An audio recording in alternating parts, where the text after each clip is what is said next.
Hi guys, hope everyone is well. Welcome to OverLord, light novel. Enjoy listening. If you like my content, join me on Patreon, where you can find more and exclusive novels. Also, you can leave a donation by clicking the Super Thanks button. Thank you very much for your support.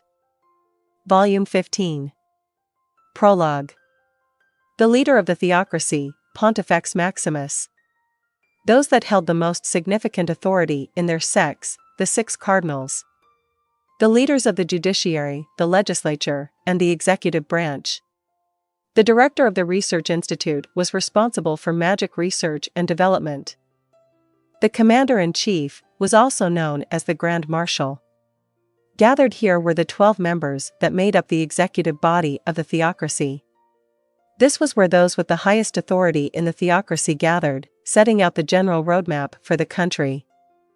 It was neither spacious nor opulent, and none of those in attendance was without a somber expression.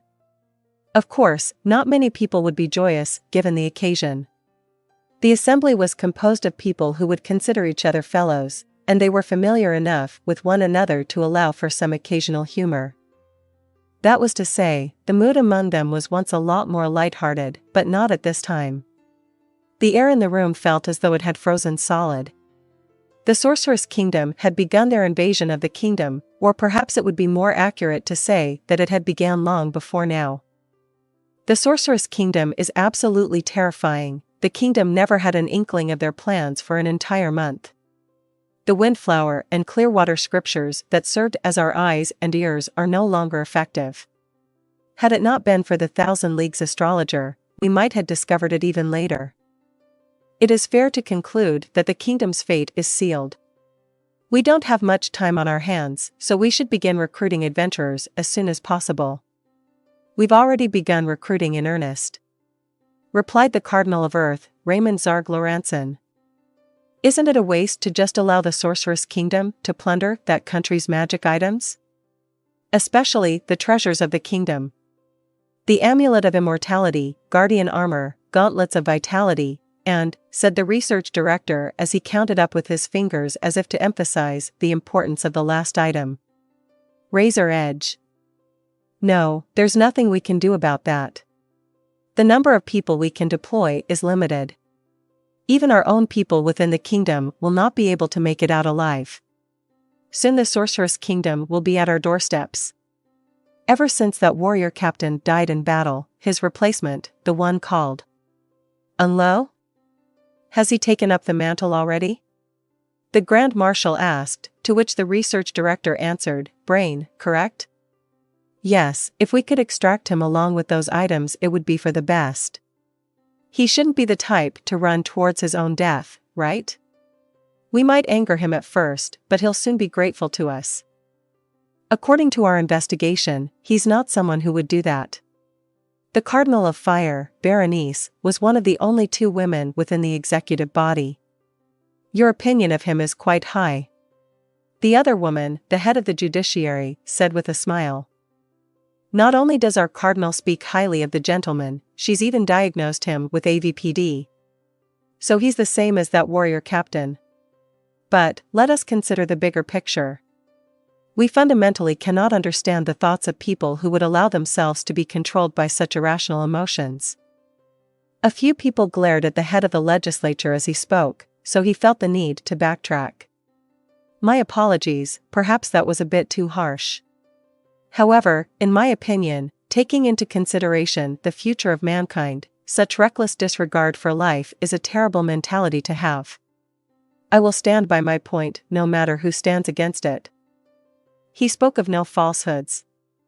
The one who uttered those words was Dominique Partouche, the Cardinal of Wind and one of the people who glared earlier. However, just as we have lines we would never cross, so does he. Does Gelfi-sensei agree?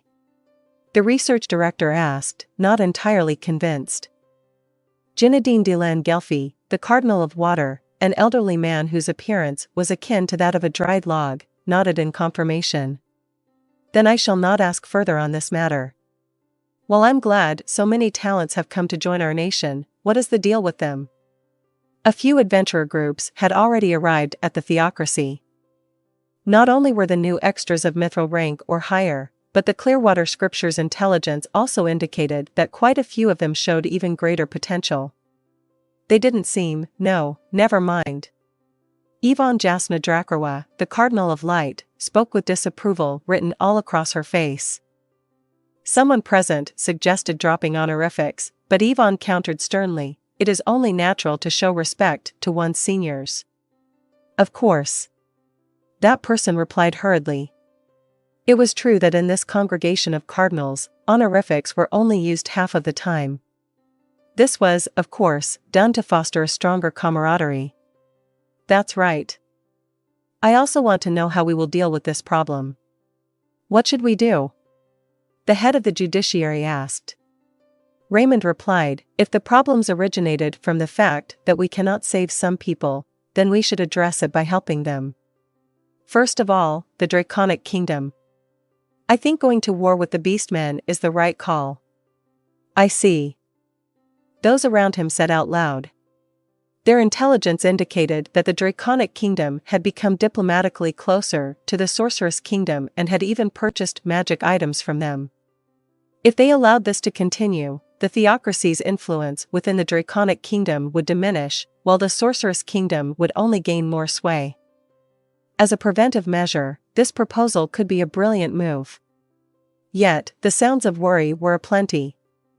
If the adventurers we recruited from the kingdom were to teleport to places beyond our surveillance, the news of the war between the Sorceress Kingdom and the kingdom could spread. Would that not expose our covert operations to the Sorceress Kingdom? Would it not be safer to keep them within our borders for now? That's likely not a problem. They would want others to regret giving up on the kingdom even after they learn of what was happening. It's unlikely that people like that would ever work with such a cruel nation. Though there is the possibility of them obtaining information through mind-controlling magic. Hold on, compared to that, wouldn't it be more of a problematic should the Sorceress Kingdom discover that we recruited magic casters capable of using teleportation magic? Indeed, that's true. We have always used magic items to teleport. The adventurers will probably realize the truth if what they witness differs from their expectations. Even if we were to impose a gag order on them, who knows what kind of information could leak out regardless. Perhaps it would be advantageous for us to not reveal our hand to the Sorceress Kingdom yet. Jinadine de Langelfi, the Cardinal of Water, coughed a few times before he spoke. "Excuse me. While I understand your thought process, is it not true that revealing our hand to our opponent can make them more cautious about acting recklessly?" "That is how I feel about it. Though I agree with Sensei's idea, the existence of someone like the Triarch's magic caster should make the use of teleportation magic less of a worry for us." Sigh, but how many would know about that? What kind of magic is the great magic caster of the Empire capable of is a question that even we don't have a definite answer for, is it not? Someone of his caliber wouldn't care much for intelligence on teleportation magic anyway. Ideas of all sorts were put forward. Pontifex Maximus felt they would not be able to reach a decision if this continued, so he decided on a simple vote. And so, it was agreed that they would deploy the adventurers to provide support to the Draconic Kingdom. That said, the recruited adventurers were equal to mercenaries in the eyes of the Theocracy, as it was hard to determine where their loyalties lay.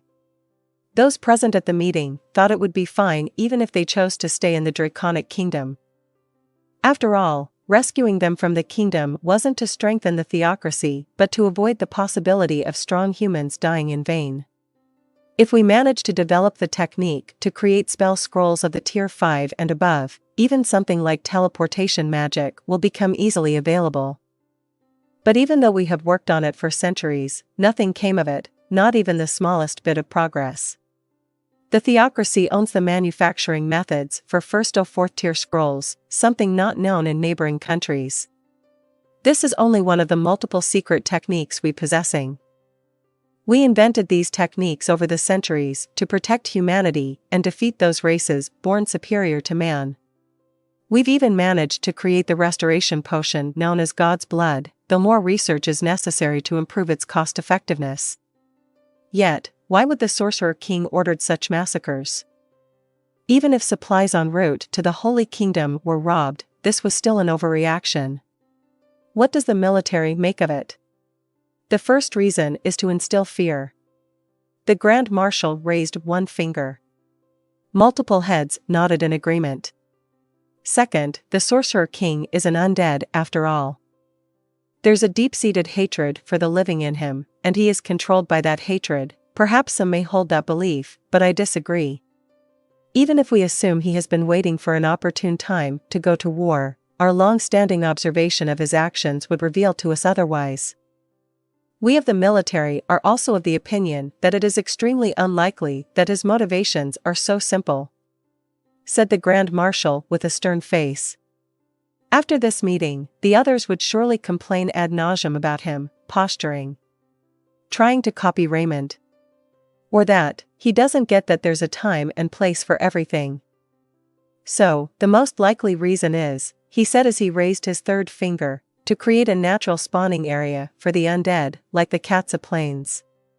That is possible, someone murmured. The slain theocracy was a country that boasted plenty of divine magic casters, so the highest echelon in attendance fully understood what the Grand Marshal meant. The Sorcerer King's plan was probably to endlessly expand that unholy land, to absorb any undead that spawned there into his kingdom. Such a thing was usually impossible, but the Sorcerer King, an undead himself, was an exception. They had heard that he had assumed control of the Cats of Plains. Perhaps he had obtained something from there that would prompt him to do something like this. If that's the case, we can anticipate their next move. Why are you certain of that?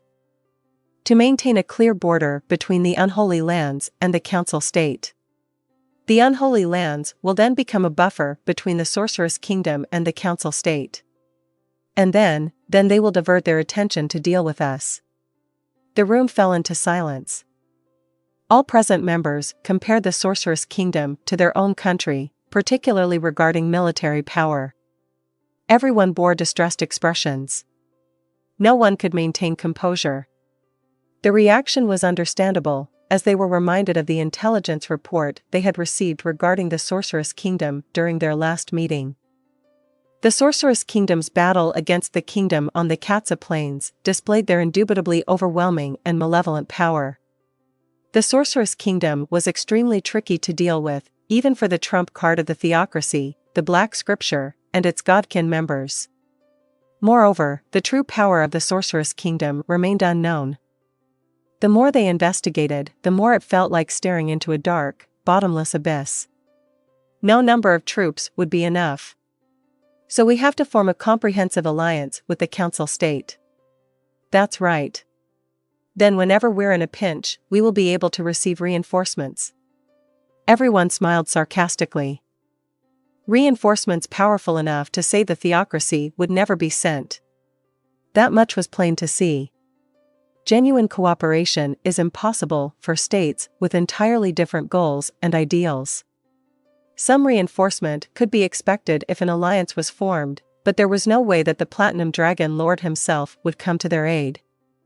If either the theocracy or the Council State fell, then the full might of the Sorceress Kingdom would come to bear on the nation not yet affected. To avoid that, the correct move would be full cooperation to pool their strengths jointly against the Sorceress Kingdom. However, hypothetically, if the alliance were to invade the Sorceress Kingdom and win, what would happen afterward? Needless to say, the two countries would return to seeing each other as potential enemies. It was not difficult to imagine that people from the former Sorceress Kingdom would flock to the two victorious nations after such a war. And as their populations grew, the espionage war between them would only escalate.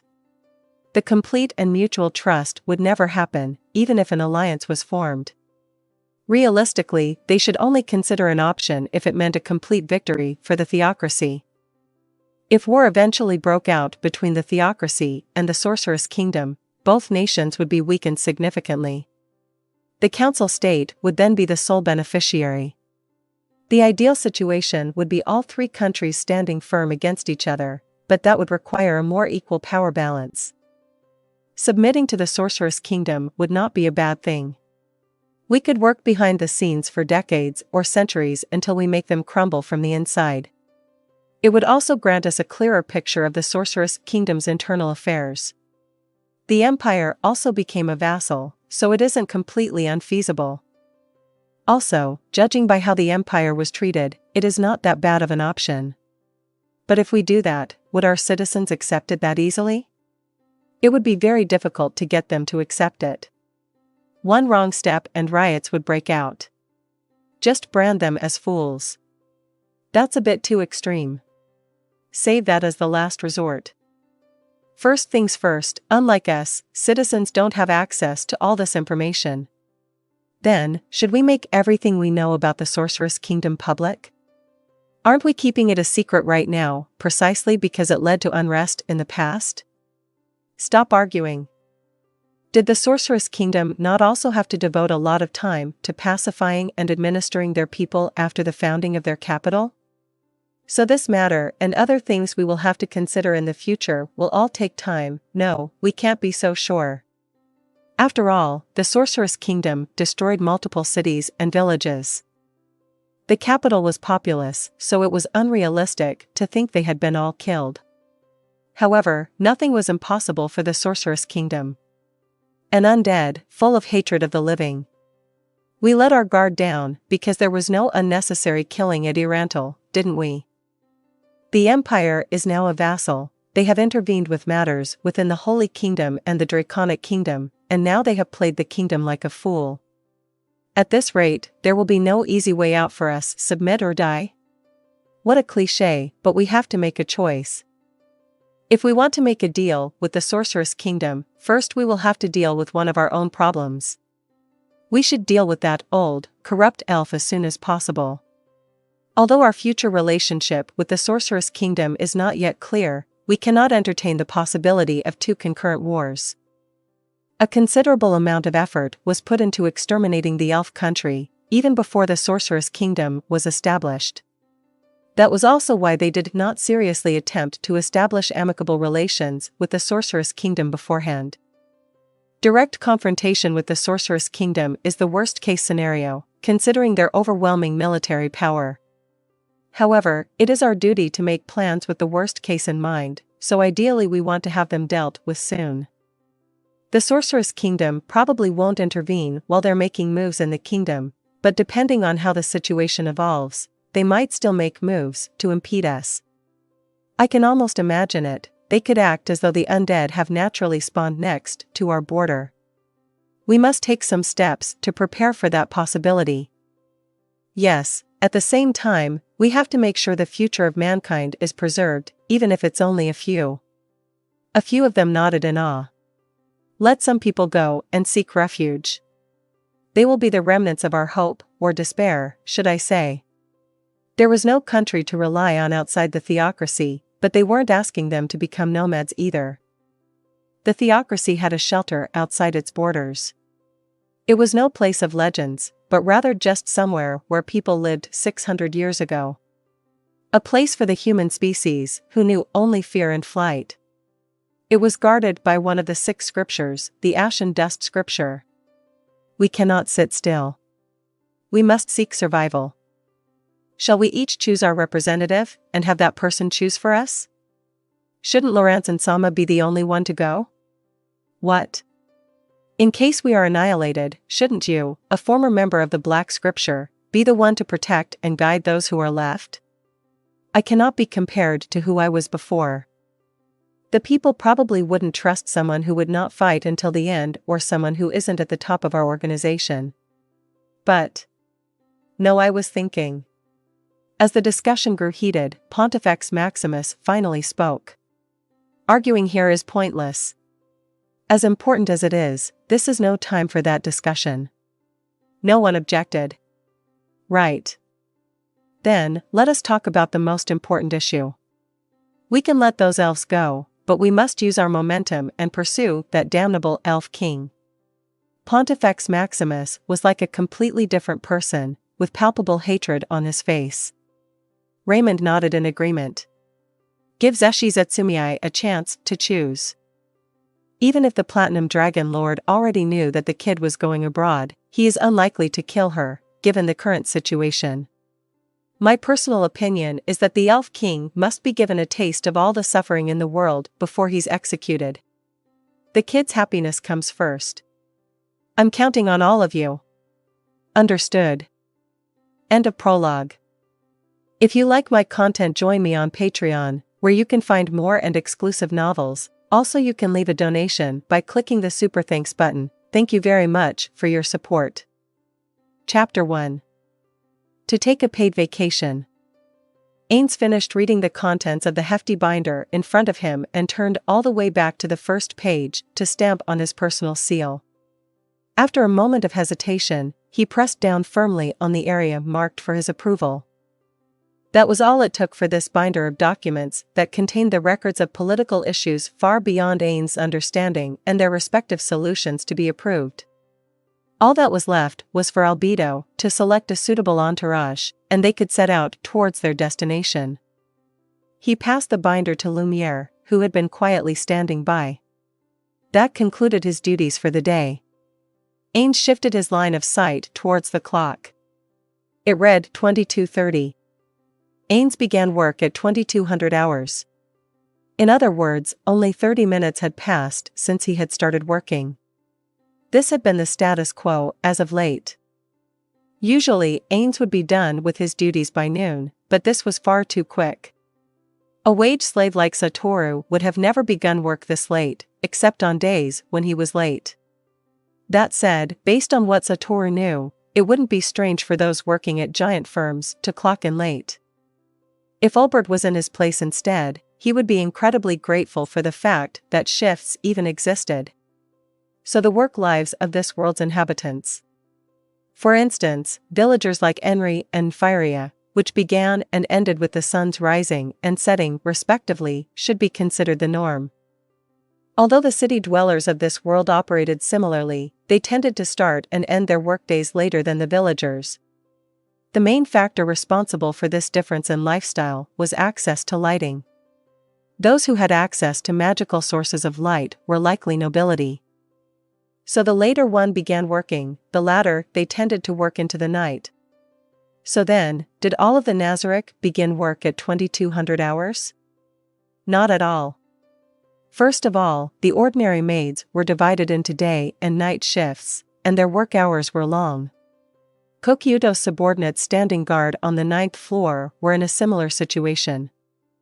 It was difficult to tell when their breaks were since they rarely took any time to rest at all, not even the leisure of a snack or smoke break.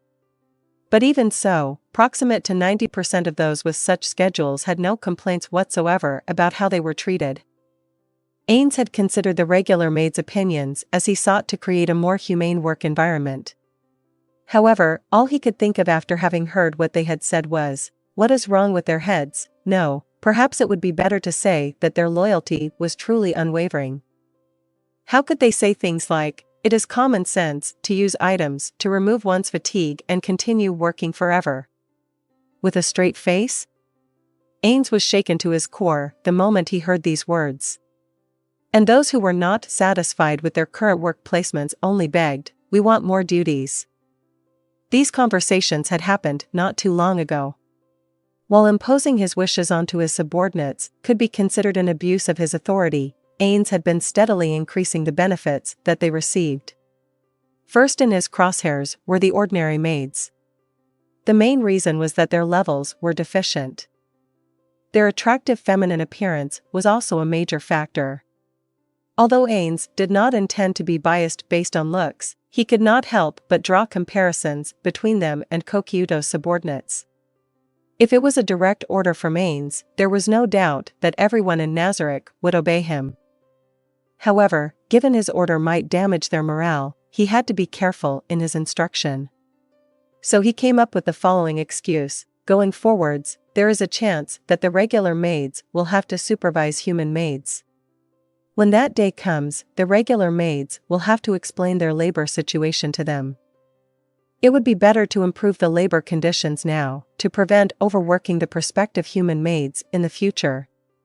Through these methods, though they might protest, he could effectively cut their work hours and provide them with additional vacation days. Previously, they would take a day off every 41 days. Nowadays, it has doubled. In addition, they have 2 days of rest now. While that thought had crossed Ainz's mind before, he felt like any more and the portion of resistance he would encounter would be too great. Progress was progress, no matter how small, even if it had to be achieved through compromise. As such, a comprehensive vacation plan, one that included paid time off and paid holidays, had not yet been successfully implemented. The reason why Ainz was determined to push through this vacation system regardless of the NPC's objections was perhaps born less of his desire to treat the maids better but rather a vestige of Satoru's desire for vacations he could never have. So, Ainz had to consider other methods. If he wanted to change everyone's mindset around work in Nazarick, then Ainz, who sat at the top of Nazarick's command structure, could not work too hard. So he wanted to implant the thought that, if even my superiors aren't working hard at all, then it should be fine for me to slack off too. Ainz's plan was to convince everyone of that idea. One of the reasons went without saying. If he, a talentless hack, actively managed Nazarick, it wouldn't be hard to predict the difficulties that awaited them. Of course, if a talentless hack like me took the lead, Nazarick would become an absolute mess. However, that plan failed in the end. The denizens of Nazarick instead thought, it is Ainz Sama's given right not to work, so the portion of Ainz Sama duties that Ainz Sama deferred must be completed by me. The result was that Ainz's only duty was to rubber stamp his approval, but even that type of work had become increasingly rare. He should have seen this as a good thing. The talentless hack Ainz taking on more responsibilities would only serve as a hindrance to Nazarick. But with that being said, Ainz still felt bad for burdening the others. Ainz squinted his eyes to seem like he was concentrating, since his eyesight was amazingly good anyway, and looked toward the 2 maids. They were the ones assigned to him and the room for this shift. If their eyes met, he would immediately be asked, "Is there anything I can assist you with?" Surely you don't need to be that serious, how I wish they'd relax a little. This tense atmosphere is giving me bellyache. How much time had passed since I last saw the maid smile? Ainz couldn't help but wonder. He mentally sighed one last time before he turned towards the maid next to him to ask, "Lumiere?" "Yes, Ainz Sama?" Just to confirm once again, was that all the work I had for the day? "Yes, Ainz Sama." That was all for today. He asked the maid on duty as they served as his secretary while Albedo was away. Unfortunately, it looked like no one had sought an audience with him or arranged for negotiations today. Even so, there was still the chance that additional work could emerge, so he could not let his guard down. The reason for such caution was because any time Intoma relayed an emergent situation to him via magic such as message, it would always be something serious enough to cause his non-existent stomach to cramp. Is that so? Ainz turned his head to look at the other desk in the room. Albedo had insisted that the desk be placed there, yet she was nowhere to be found. Usually, Albedo would work side by side with Ainz. However, she was pretty busy as it had only been a few days since the kingdom's capital fell. She could be seen running around Nazarick, and it wasn't rare for her to resolve things in person either. Upon questioning the maid about Albedo's status when he wasn't around, he learned she had been quite irritable. She must have been overworking herself, or perhaps it was because she could not see Ainz often. If it is the latter, it would probably be best for me to meet with her more often. If that was all it took to improve her mood, he had no reason to refuse. If Ainz did not speak, no one else would, so the room fell completely silent. Truth be told, Ainz would have preferred an easygoing and relaxed work environment, where everybody was free to speak as they pleased. However, Ainz has learned for the past few years that this wish was impossible. So lonely. I'm afraid I'll spend the rest of my life being venerated here. Well, there's nothing I can do about it, but a change of environment is still necessary. Ainz would usually spend his free time in many different outlets. Equestrianship, pretending to read and understand academic articles, business intel, and political literature. The reason why none of that material managed to take root in his mind was probably because he only ever scanned through them. It was definitely not because Ainz's head was actually barren. He would also conduct all kinds of experiments with magic. Recently, in addition to his combat training with Kokyudos, he had also been conducting special training sessions with Pandora's actor. Now then, Ainz acted as if he was mumbling to himself, but, in fact, intentionally announced it to the room. Everything should be in place. All that remained was to execute his plan to help Aura and Mare make some friends. Everything he had done before this was in preparation for the successful implementation of this plan. As for what types of friends they should have, their first priority should be dark elves. Next in line would be related races such as elves.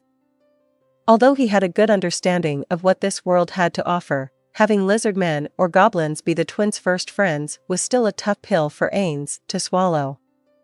They should begin with those of the races most similar to them. Ainz shifted his gaze towards Lumiere. "I'll be heading to the 6th floor, you should follow along." "As your wish." Although she would have followed along even without him reminding her, he still felt this was more appropriate. Ainz, along with Lumiere, teleported to the 6th floor with the power of his ring. He could have just ordered Lumiere to bring to him whoever he was currently teleporting to see. In fact, that would have been more proper of him as the Overlord of Nazarick, but he elected to forego such procedures to ensure that this task would be completed perfectly. As such, it would be better for him to go in person. Rather than being perceived as rude, visiting in person might be seen as a more respectful and friendly approach. The ruler of the land appearing before them could also apply some pressure, allowing things to go smoother than they otherwise would. The people he wished to see were the 3 elves who had been driven here by the workers from before. We should have extracted some intel from them when we placed them on the 6th floor. But we couldn't back then. Although it had been years since then, the only information that was gathered from those 3 were the answers to some basic questions. They hadn't been queried about the elven country or even themselves. This was because Ainz wanted them to think of him as someone who was a stalwart against slavery, a magnanimous undead.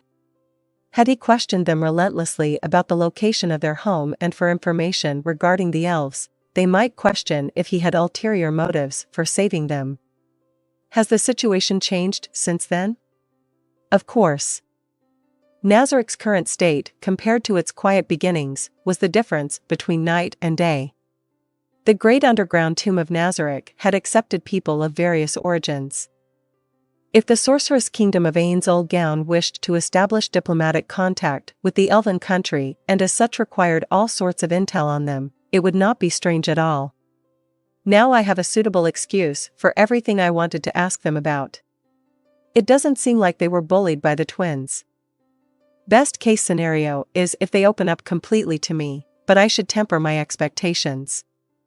If only I had the foresight back then, it would have made it easier to give orders now. As that thought developed in his head, he felt that it wouldn't be right to have ordered Aura and Mare to feign kindness towards the elves. He wouldn't have had to think this hard if only he had delegated this matter to Demiurge or Albedo. He had mostly figured out the deal with the regular maids and Kokyudos by now. Though it's often said that one should not judge a book by its cover, perhaps Ainz could not make sense of their thought processes because he was just a regular person. Ainz and Lumiere walked down a dark tunnel. At the end of that tunnel was a giant latticed portcullis from where sunlight poured through. Further up ahead should be the 6th floor's circular arena. While the ring could have teleported them straight to the twins' residence, he chose not to because, like a set of automatic doors, the latticed portcullis quickly lifted itself up. Ainz was reminded of his first day in this world when he had walked down the same path to visit this place. His eyes met with the petite figure off in the distance. "Ainz-sama, welcome." The girl greeted him vigorously. "I see. Aura, I have something to ask of you, also, thank you for your hard work." The Sorceress Kingdom's expansion meant that many duties had to be handled by the floor guardians. Even though most of the activity took place outside Nazarick, they always made sure to keep at least 2 or 3 floor guardians, some combination of albedo, demiurge, mare, aura, coqueudos, and Shaltir, within Nazarick no matter what. Most of the time, that meant that coqueudos, Shaltir, and albedo held the fort. However, coqueudos had to attend to the lizardmen at times, and Shaltir also had to take care of the dragons. So at those times, the others would take their places. This was not on Ainz's orders.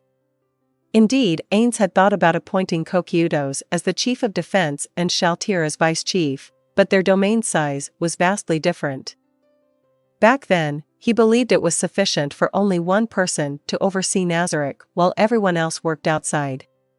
But in the end, he was too embarrassed to suggest that plan and volunteer himself to be that sole person. He was afraid that he might throw a wrench into the floor guardians' initial plans as their superior. On the other hand, Ainz still wanted to respect their initiative. In any case, albedo and demiurge possessed intellects far greater than his own. As long as those two were in agreement, Ainz would be embarrassed to think otherwise. Compared to a commoner like him, the Guardian's ideas must be better. Yes. I understand. Ainz-sama, what brings Ainz-sama here today? Yep. Faced with Aura's smile, Ainz adopted a regal pose and replied. To be honest, he did not intend to act all high and mighty at first, but most of the issues in his life could just be resolved within, yep. Befitting the austere persona he had formed. However, faced with doubts about whether or not he could successfully complete his upcoming task, he subconsciously elevated his tone. It did seem to have an effect, as Aura immediately took on a more serious expression. Now I'm definitely going to be misinterpreted. He accidentally thought out loud. If he was asked what was wrong, he would be unable to keep up this act. So instead, Ainz chose to believe in his ability to fumble his way into an acceptable answer. First, right, I'm here to visit the elves. Please allow me to confirm. Ainz-sama want to see the elves that we're holding captive?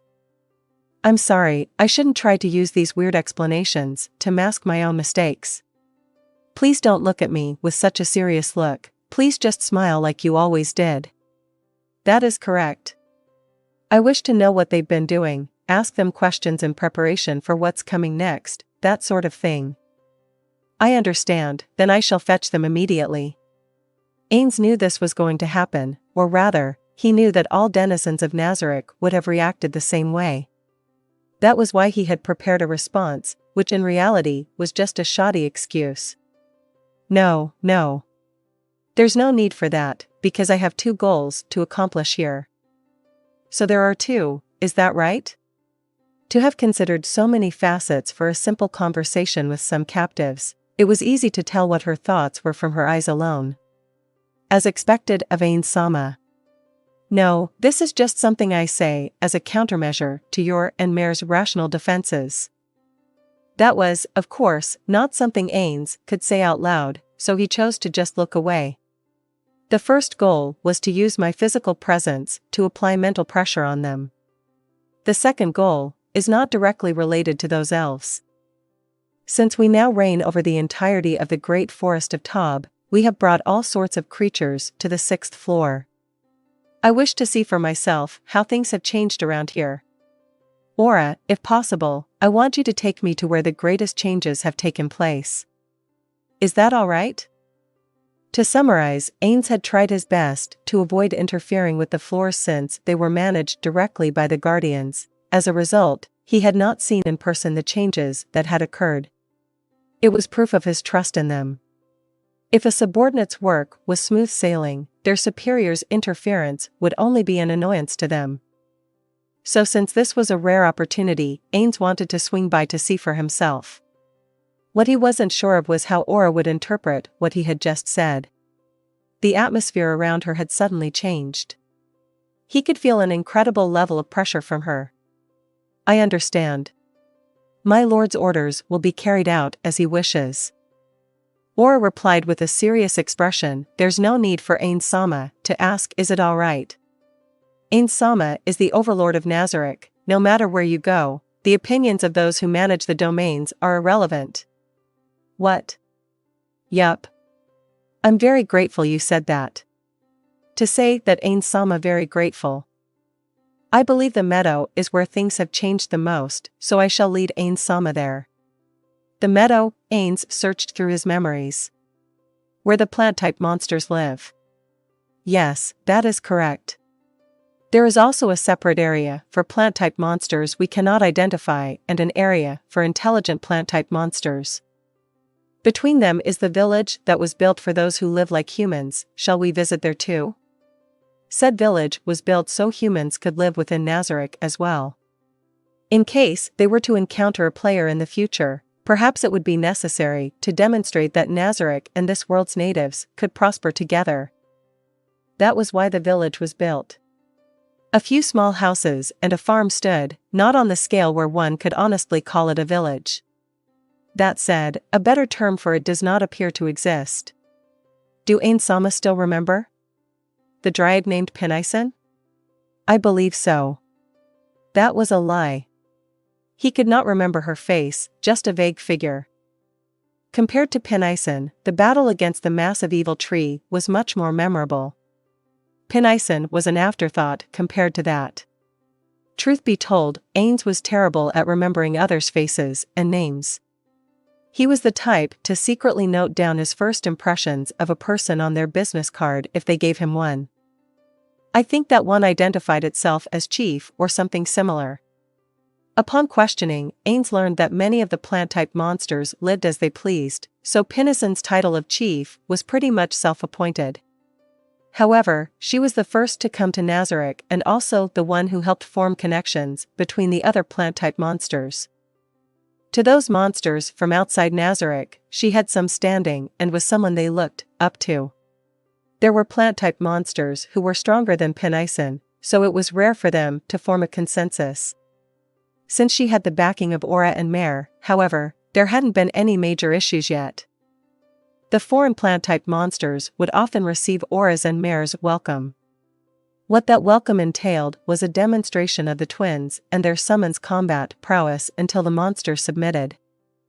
The difference in power would hang over their heads every time an order was given from the twins, and as such, they would strive to carry it out perfectly. In addition to that, upon witnessing the cash shop summoned woodland dragons serving Mare, the monsters would second-guess whether or not Mare was a god. Their belief in him has been solid to this day, especially after seeing that Mare could call down a storm and raise the nutritional value of the land to awe-inspiring levels.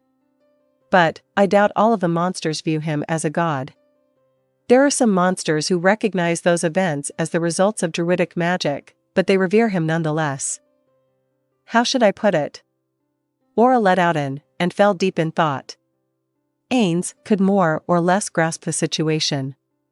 This was the same as players revering those with superior equipment as gods, idols, or something in between. I see, I understand the gist of it. As long as everything is under your control, everything should be fine. Use whatever methods or approach, yep. So that's that. Ainz regretted his choice of words.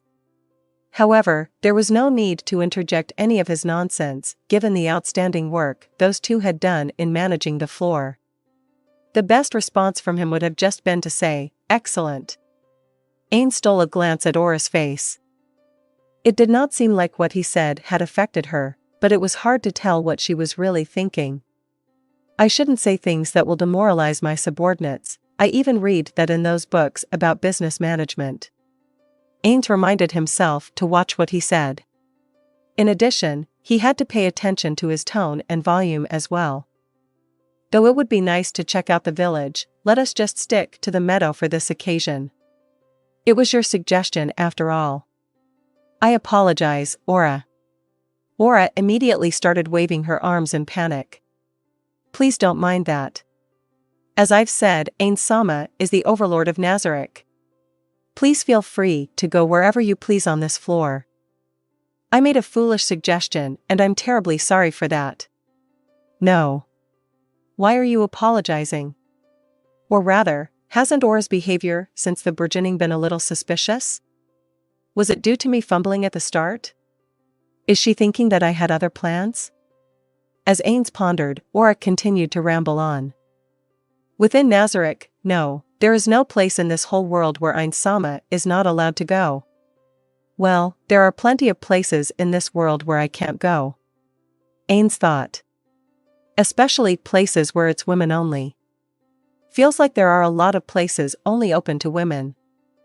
Even for those places, Aura might still say something like, "Feel free to enter, it's alright." That would be an absolute embarrassment for Ainz, so he kept quiet. He took a look at Lumiere, whose facial expression said, "Of course," as she nodded at him. It was getting annoying to always have to come up with different excuses. But he had to make sure he did not expose his true feelings. Ainz gently said to Aura, "Then I must ask you to lead the way." "Great. Leave it to me," Aura said as she thumped heavily on her chest. "Then, what about transportation? Do Ainz wish to ride something?" "Indeed, may I impose on you?" "Yes, please let me handle it." Aura looked behind her and raised an eyebrow, appearing in deep thought. A few seconds passed by. "While there are other beasts close to us, I've called Fen and Quadrasil here, based on my own judgment. Is that acceptable? There's no need to seek my approval here. If Aura believes it to be acceptable, then I will not disagree." "Okay, thank you very much. Then, could I trouble Ainz to wait a moment? I'll be in your care then." Ainz concluded the conversation and started looking around the arena. Taking a walk around the 5th and 6th floors of the great underground tomb of Nazarick elicited a different kind of joy compared to the 9th and 10th floors. Though quite rare, it was possible to see the aurora borealis at some times of the year, at some times of the day, in this part of the domain, localized entirely within the 5th floor. Compared to that, the simple satisfaction of a walk was more readily accessible on the 6th floor. Ainz smiled. His non-existent stomach felt a little better. "Excuse me," Aura said as she stepped away from her master and Lumiere to take out a necklace. The twins wore legacy-class necklaces that allowed for bidirectional communication. As items, they were not particularly strong, but the twins still wore them quite consistently since it took 2 days from equipping them for the necklaces to begin functioning. Usually, items with such conditions were powerful, but this was an exception. In addition, the one speaking must hold the necklace, which was suboptimal during tough fights. With the strict limitations came the ability to have unlimited communication. Whether items like this were useful enough to deserve an equipment slot was a never-ending debate. "Mare. Ainz is waiting for you." A moment later, Mare's voice reverberated in her mind. "Ainz came here himself? Did something happen? Isn't it obvious? It's an inspection, an inspection. I think Ainz probably wanted to check if we and the area guardians are properly managing this floor. Although this time the inspection is only for the newly planted meadow, we need to double-check that the area guardians are not slacking. So do you think Ainz began the inspection from our floor because outsiders joined us? Or was it just one by one?" Aura felt like she was talking to someone different, but that was just her imagination. "Ainz said he came here with 2 goals in mind, but it's Ainz so I don't think there are only 2. Perhaps applying some pressure on us was the 3rd unspoken goal." "What?" "Even though work outside of Nazarick has been increasing, it's still important to make sure that the most important and basic duties are taken care of properly, right?" Though she was still confused, she still had some clues. In the past, people like Shaltir and Kokyudos used to observe albedos and demiurges work with envy. But now, they had all been sent outside Nazarick at an increasing frequency to begin their work there. They had greatly demonstrated their loyalty during the kingdom's destruction through their military might. Their master, however, might have noticed the festive mood among them. Regardless of duties, Aura and Mare were floor guardians of Nazarick. Defense, management, and governance were responsibilities that always came with the floor assigned to them. Was their master questioning whether or not they had forgotten their original duties due to the new ones? If their master voiced his concern over their work ethics, they would be an embarrassment to the floor guardians. If the other floor guardians, especially the guardian overseer Albedo, heard about it, they would certainly be rebuked. So perhaps this was their master being considerate. Maybe Ainz Sama wanted us to tell the other guardians what happened to make everyone more alert. So likely. Then that should be the fourth goal, right? But I still feel like there's something else. Aura didn't know, and neither did Mare. The thought that Demiurge and Albedo might know something about this made her lament a little. In any case, I need to prepare for a bit. What do we need to prepare? Oh sorry, I didn't tell you. I said there are 2 goals, right? Inspection was the first one. Second one was to visit those elves who were assigned to the vacant rooms. They were always going on about royalty this, royalty that. They're so noisy, can Ainz Sama take them away? Mare's voice showed genuine dislike for them. Mare liked holing up in his blanket all day. To those 3 elves, he was someone incapable of living independently, so they cared for him in orders of magnitude more than they cared for Aura. Hung his blanket out to dry, helping him get dressed, sometimes even bathing him. Mare did not appreciate those actions, rather, he saw them as nuisances. However, his master had ordered him to keep them there, so he could not refuse the care he received. Fan and Quadrisil are close. I don't know how long it will be until we're there, but be prepared, Mare, leave it to me. Aura disconnected their link and went back to her master. The meadow on the 6th floor of Nazarick was home to blooming flowers of all colors. If any of the invaders who went through the hell above saw it, they would definitely begin to suspect the location of mimics and other deadly traps. However, nothing of that sort was present. It honestly felt like there should be traps here, but the truth was there were 0 countermeasures taken against invaders. There were plant and insect-type monsters capable of mimicking flowers in Yggdrasil, but none were deployed here. No area guardian was assigned to the area either. In a sense, this was just a pretty meadow under Aura and Mare's direct control. In the beginning, there was indeed a plan to fill the place with traps. Invaders who reached the 6th floor would probably not accept the meadow as just a meadow. They would exercise caution, stay at a distance, and then use attacks imbued with burn effects to burn the whole place down. Therefore, there were talks of planting flowers that could respond to fire and spread the deadly or paralyzing poison at that time.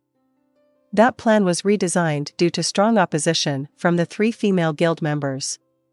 The result was a plain meadow. It used to be something only Ainz knew, but not anymore.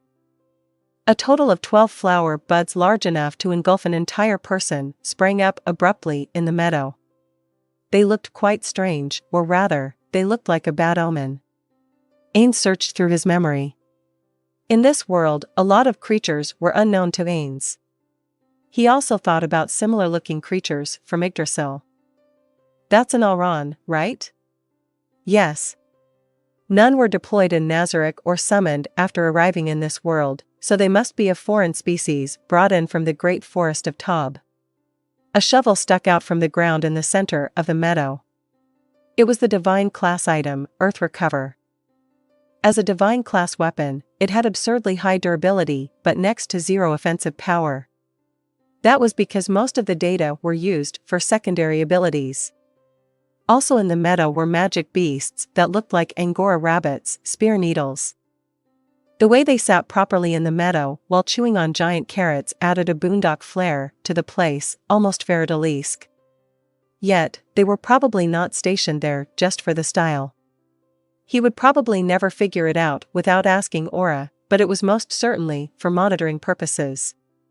Even so, their level was in the high 60s. The Alrans would be easily annihilated no matter what they tried. By the way, the carrot that Kid is crunching down on was harvested from the farms. Plant-type monsters like Pinison used their powers to provide abundant nutrients, turning regular carrots into giants. Not growth, but transformation? Is it safe for consumption? Although for its level some half-baked poison wouldn't have any effect on the spear needles. It's not poisonous. We checked with the head chef and they passed the minimum requirement as culinary material. Unfortunately, they don't provide buffs like the material we already have in Nazarick, they simply grew bigger and sweeter. Isn't that pretty successful just as food? Could the farmers of the Sorceress Kingdom grow it? No way. Right now, even with help from plant-type monsters, the amount grown is limited. A single carrot like that would drain a large amount of nutrients from the soil, even with the power of Earth Recover. The land won't become a desert per se, but without using magic to recover nutrients, at least 1 year of rest would be required. As they looked, the largest flower bud opened up gradually. This is the OverLord, the leader of all 14 Aurons here. Aura gave a light introduction to the opening bud. 14? After a quick recount, Ainz asked, not 12? Yes, the remaining 2 are hidden in the meadow since they were just born. Shall I pull them out? No. No need. Would monsters born within Nazarick count towards the monster count of Nazarick? What kind of performance could be expected of them? Questions sprang up one by one. Before he could dump them onto Aura, the flower bloomed fully. As expected, a female-looking monster was inside. It looked very much like what he saw in Yggdrasil. It was called a lord, but nothing was extraordinary about it apart from its size. Its hair and eyes were the same color as its flower. The whole body was as green as its stalk. It was naked, but its skin seemed to be composed of tiny sprouts. All in all, it was disgusting. Its eyes were slanted and thin as a line. Its expression looked rather hostile, bordering on anger.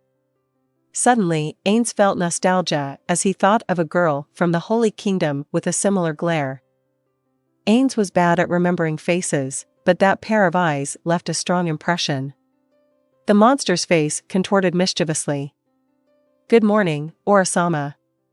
Once again, you have brought before us such a beautiful ray of sunshine. On behalf of the green seeds, I offer you our gratitude.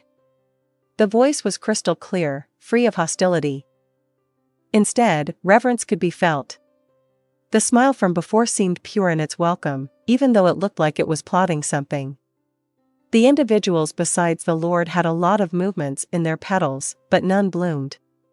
Their heads were not covered, though, and they were all taking peeks in his direction.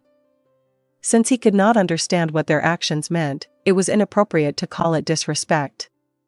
Perhaps that was the best way to show respect in Auron culture. And, the Lord's eyes turned to Ainz. This is the ruler of the great underground tomb of Nazarick.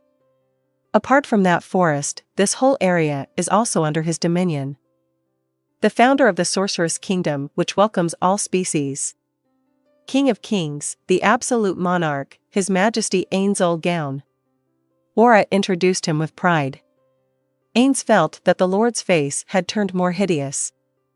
The petals of the other Aurons trembled as they hid their faces. Were they alarmed or afraid? Or perhaps this was another way to show adoration? It was impossible to judge from their faces, but Ainz thought it was the latter. Delighted to make your acquaintance, dominator of these lands, ruler of the Sorceress Kingdom, and most importantly, master of Aura-sama and Mare-sama, Your Majesty Ainz Ooal Gown. It opened its arms as if to greet him. My name is Violet, I'll be in your care. Named after its hair color, right? Ainz thought. It was a relatively simple and straightforward name, but he couldn't say that out loud. It was not a good idea to make fun of one's name right before them. I see. By the way, this place is under Aura's and Mare's jurisdiction. I will not intervene much, so just follow their orders. Things would get messy if one were to mix up the commands from a departmental manager and the CEO. Ainz has had personal experience with this. Since he did not know how the twins managed the Aurons, it was best to keep things mysterious. He knew nothing about the kind of duty that was given to the Aurons, or how they were being treated. So, he had no idea what to say. Understood, Your Majesty. Despite having lived in a forest, its manners were quite decent. Ainz thought. When was this female brought over? Or was it because she was mentored by the twins? Or perhaps it's also spouting some vague pleasantries but is secretly thinking about the Aurons. Just like how I'm thinking of it as just a big flower bud. Though it was great that they could communicate normally, it was obvious that they weren't without issues before this. If it was really just a big flower bud, I wouldn't have to worry about its intentions. Ainz glanced over the meadow. Though he thought that the Auron would be blocking his vision, the view wasn't that different compared to what he could see at the beginning. Ainz's expression changed to an indiscernible smile. But, of course, no one could read his expressions anyway. As he turned around, he swung his cape around in a stylish yet appropriate manner. In front of him were the Fenrir and the Itsamna, along with Lumiere. As he took a step forward, Aura appeared by his side and asked, "How was it? Was that acceptable? Do Ainz Sama wish to see the other Aurons?" "No need, there is nothing left of interest for me here. I've seen what I came here to see. Will you take me to the elves next?" "Understood," Aura replied and climbed on top of the Fenrir with Ainz. As their destination approached, he could see in between the branches above him the somewhat unappealing tree that served as the residence of Aura and Mare. Within a few seconds, it felt like the trees had ducked out of their way. In front of them was a vast plain, and in the middle of the plain was a giant tree. Its lush canopy cast a giant shadow upon the ground. Standing in front of an opening in the tree's trunk were Mare and the three elves. They were there to welcome Ainz. He wasn't sure exactly when Aura spoke with Mare. They might have been waiting for a considerable time if it wasn't recent. That was because Ainz did not schedule a time in advance, so he was quite ashamed of himself. "However, you don't have to wait for me. Say a branch manager received news that the CEO of the main company was due to arrive at the closest bus stop, surely they would also stand outside to wait for them." It was not as though the branch manager would refuse to welcome the CEO. Even then, it was still Ainz's fault for not informing them in advance. Ainz wanted to tell himself that there was nothing to do about it since it just came to his mind, but would he be correct? After all, he had no idea how long they had waited for him. Perhaps he would be chastised for hurting their feelings or not considering the thought they had put into this. Mare was dressed in his usual outfit. On the other hand, the elves were dressed in quite plain clothing. Perhaps some people would prefer those. However, it was fitting attire for a worker. Perhaps if it was, never mind, as long as Aura and they are happy with it, it should be fine. But then, Lumiere and the regular maids might dislike their maid uniforms. The maids assigned to Ainz were apparently more prideful than their counterparts. So if they were to import maid candidates, even if they would not be bullied directly, they might, for instance, be intentionally told the wrong things during training. At least that was what Ainz had heard from Seabass. While the maids assigned to Aura and Mare might not be like what Seabass had described, he could not completely rule out the possibility of them feeling dissatisfaction. Perhaps they would be uncomfortable surrounded by others with the same uniform as them. As far as they knew, the maid outfits were combat gear. The Fenrir brought them to where those four were. "Thank you all for coming out to welcome us. I am pleased with your loyalty." Ainz greeted them as he sat atop the Fenrir. Though he probably should have listened to what Mare wanted to say first, he felt that thanking them would probably cast him in a better light. "Thank you very much." Mare smiled and lowered his head. The elves followed suit. Ainz did a fist pump in his mind, congratulating himself for communicating well. Everyone there appeared to be frozen in both posture and facial expression. As they felt Ainz gaze upon them, they gulped. No matter who he looked at, all appeared to be nervous. The question was whether they were afraid or was it something else. Perhaps it was a mix of fear that any wrong move could mean their deaths and the jitter of meeting a famous person in the flesh. Just to be sure, Ainz checked if his aura was active. Since he displayed no hostility or intention to kill them, they shouldn't fear him, right? An unexpectedly tense situation. I thought I did well. When someone of Ainz's caliber showed strong emotions, those around them would become acutely aware of it and be overwhelmed with fear. In other words, people around him could kind of tell what he was thinking about. To avoid this, he had sought guidance from Kokyudos, but Ainz was still unable to read others' hostile intent very well. First, they went back to the 6th floor's entrance with gate. Then, Ainz sent a message to Ooal to open a gate to the 9th floor. Needless to say, the gate between the 8th and 9th floors operated without an issue. If that wasn't the case, then it was more likely the Ariadne system would be triggered. Really, there was no need to take this roundabout way. Though he couldn't teleport everyone there at once due to the ability limit of the ring of Ainz Ooal Gown, he could have just made the trip twice. Ainz's cautious nature made him go through all this trouble just to give the elves the wrong impression. The fact was that he was extremely hesitant about showing the ring's abilities to others. Kokyudo's subordinates on guard duty bowed their heads sincerely at Ainz's arrival. "Thank you for your hard work." Ainz gave them a simple magnanimous greeting, befitting the aura of a ruler. Following Aura and Lumiere, the 3 elves came out from the gate and bunched up together. They froze in their ways the moment they saw the monsters bowing to Ainz. It was not like Kokyudo's servants were being hostile toward them. That was a natural reaction, just like how an ordinary person walking through a forest would freeze if they saw a tiger suddenly appearing out of a bush. One of the elves was slightly pushed from behind. As they froze before the gate, they were being a nuisance for Mare, who walked behind them. Even though he only pushed her lightly. Probably controlling himself. It was fatal for the tense elf's sense of balance. Letting a heartbreaking cry, she collapsed onto the floor. Blood drained from the other elves' faces, and though they immediately tried to get her back up, the collapsed elf had trouble standing back up. It seemed like she couldn't move her legs to move. "Don't be afraid.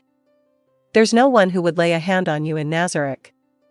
Yes, they probably didn't doubt Ainz's words, but even so, their tension wouldn't let up. The elves by her side were rapidly nodding their heads, their hair flying around from how hard they were nodding. As for the elf still on the floor, it seemed like she was on the brink of tears. Ainz could confidently say it would be problematic going ahead if this continued. He had to make their hearts a bit more pliable at the very least. "Let's head somewhere to take a short rest before heading to the cafeteria gate. Aura, pick her up." "Okay." No need for Aura-sama to do something like tea. It's fine, it's fine." "Okay, let's go." Aura briskly lifted the collapsed elf, ignoring her requests, and put her over her shoulder. Of course, as she wore labor pants, there was no skirt to peek under. The place connected by the gate's dark area was Ainz's private room. There were 3 bowing maids inside with cleaning equipment at their feet. "Good job everyone. I will leave soon after taking a short rest here. I don't mind if you continue with your work." The maids replied in the affirmative and bowed again while the others came out from the gate. The elves began gawking at their surroundings with their mouths open, peeking like idiots. It seemed like they found everything around them quite exotic, different from the twins' home. They also looked less tense than before, probably because the regular maids were far more pleasant than Kokyutos' monster-like servants. "Aura. Let her sit in that chair over there." After Ainz pointed to Albedo's chair, Aura quickly put the elf down on it.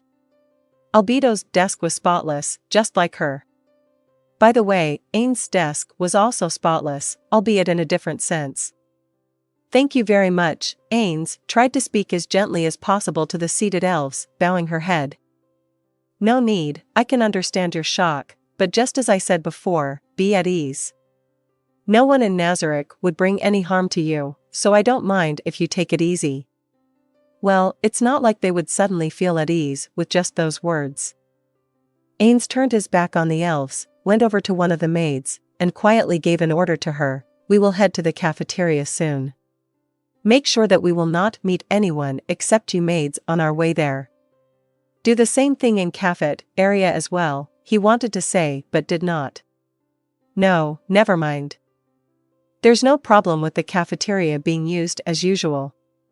Rather, it would be better if the others use it like usual. Yes, understood. I will take my leave then. Sorry for interrupting your task, but I'll be relying on you. Such words are not needed, Ainz Sama. He came to her because she was the maid nearest to him, but seeing how she threw eyes of victory at the other maids, it seemed she thought of it differently. Her co-workers frowned a bit at this, with absolute irritation. The maid, with orders, turned her back to her co-workers and walked out of the room with a spring in her step. Ainz could feel, which should be rare for him as an undead, the other maids focusing their gazes on his back. Their eyes were undoubtedly filled with anticipation for any particular kind of assignment. By the way, he couldn't perceive anything from Lumiere, probably because being his maiden-waiting for the day was remarkable. It felt like he was sitting on needles. Of course, that wasn't the intention of the maids. Ainz forced himself to look away from the maids and towards the elves. He assured himself that their breaths had returned to usual. It seems like there are no more problems, then let's head out. He didn't want to rush them as he thought it would look forceful, but he didn't want to stay here any longer. After he confirmed the elves could walk again, Ainz took the lead and left the room. The maids looking at him with shame could be ignored. While on the way to the cafeteria, he could sometimes hear the elves' gasps of admiration from behind him, saying, "Amazing" and "Beautiful." Ainz wanted to brag, but he endured it and continued to walk ahead without looking behind him. They eventually reached the cafeteria without meeting any other NPCs along the way. Except for the fact that it took more time than usual because of how slow the gawking elves were, also because Ainz slowed down when they passed through the places he took special pride in. There were no other happenings. Nazarik's cafeteria was built with a company or a school's cafeteria as its inspiration. Of course, Ainz's school or company did not have them, so he didn't know if that was true, so the mood was a bit different from a restaurant's. This was Ainz's first visit here since the time when he visited all the facilities in Nazarik just after they first came to this world, but it looked like nothing had changed much. He could faintly hear young ladies engaging in animated conversations and the sound of cutlery from inside. It was probably filled with the regular maids and others working on the 9th floor. Maybe there were area guardians present as well. It was a bit late for lunch, but perhaps due to the shift system, it looked lively. If they could see the maids eating their lunch peacefully, the elves should understand what kind of place this was. They might feel like outsiders, but this daily life environment should calm them. That was why he did not order them to empty the cafeteria. But the moment Ainz entered the room, the mood suddenly turned. First, it turned completely silent. The happy voices from before and the lively sounds of diners wholly disappeared. The mood froze. It was entirely out of place for a cafeteria. Then, everyone turned to look at Ainz, their eyes wide open and their movements at a standstill. This was the feeling of being an outsider. As though he was a heteromorph with negative karma who just stepped into Alfheim. Don't mind us. Continue with your lunch. A few here and there, mostly the regular maids, began eating again upon hearing what Ainz said, but there was no sign that their conversations would start again. Everyone ate quietly. Ainz did not want to interrupt their lunch at all. He began to feel a bit isolated, but, well, on second thought, it's not like he couldn't understand their feelings. If a CEO who had never visited till now suddenly appeared in the cafeteria, it would probably turn out like this. Suzuki Satoru would likely do the same in this situation. Perhaps it would have been different if this company was a lot smaller, where the distance between the boss and the employees was much closer. That's probably impossible in this case though. It would be challenging to suddenly change his image as the respected absolute ruler Ainz Sama into one of an Ainz-san that was loved by everyone. Maybe if everyone found out he was a clown, such a change could be possible, but he would not be able to bear it if he got hated instead. Which was unlikely. Well then, let's enter. Turning back to the group, he tried to oversee the elves' reactions. He didn't even need to observe them much, they were obviously shriveling. Understandable. They should have noticed the harmonious mood in the cafeteria before Ainz's arrival. This was what he meant by the sudden heteromorph in Alfheim. He couldn't think of a way to solve this. Perhaps they will get used to this over time. Ainz walked into the cafeteria with such optimistic thoughts. He didn't want to make the maids even tenser, so he approached a random table far from them and pointed at the seat opposite his. "You can sit there." The elves started looking at each other with uneasy expressions. It looked like they were trying to decide who would be attached to the reward of sitting in front of Ainz. He was probably right in thinking that. "I see, maybe elven customs are different from ours, so let's just keep this casual and not worry about those things." He tried to give them a way out by acting like he took their hesitation another way. It would not be good if they hesitated too much. He was also a bit afraid of the twins' reaction if they hesitated too much. "You there. Sit opposite of me." Ainz pointed at the elf standing at the back. If he remembered rightly, she never stood in the middle of the elves, so he thought it was fair that she would be the one who would be stuck with him. Honestly, he did not want to be treated like baggage. Having said that, as someone who understood their feelings very well, he decided to be practical. Shortly after, the seats beside the appointed elves were taken immediately. Aura and Mare sat beside Ainz. He wanted to say many things about Lumiere standing behind him, but decided to bottle it up in the end. "Now then, sorry, but this is my first time using the cafeteria, so explain to me a bit about how it's working at this time." Ainz asked Lumiere because, as a regular maid, she should have used the cafeteria, just like how her fellow maids were doing now. "First, right. I want to order drinks, so is there something like a menu?" "There are free drinks and a buffet system at this time. We are supposed to get the drinks and a simple salad from over there by ourselves." Looking at where Lumiere was pointing, he could see a row of pitchers that seemed to hold the drinks. Beside them were numerous chafing dishes. "And we also could pick one item from the lunch menu here." "I see. As the chef is in the kitchen, I believe he will prepare any dish Ainz Sama wishes." "Is that so? But there's no need. If there's a fixed lunch menu, let's just pick something from there." Lumiere handed over a sheet of paper. A menu was printed on it in Japanese. The elves probably wouldn't be able to read this. "Also, ever heard of katsudon?" Elves shook their heads to express no. "Aura, Mare, what do these elves usually eat? Just the regular food?" "Yes. Most of the time, it's the same as ours." "Then, did the twins never have a katsudon?"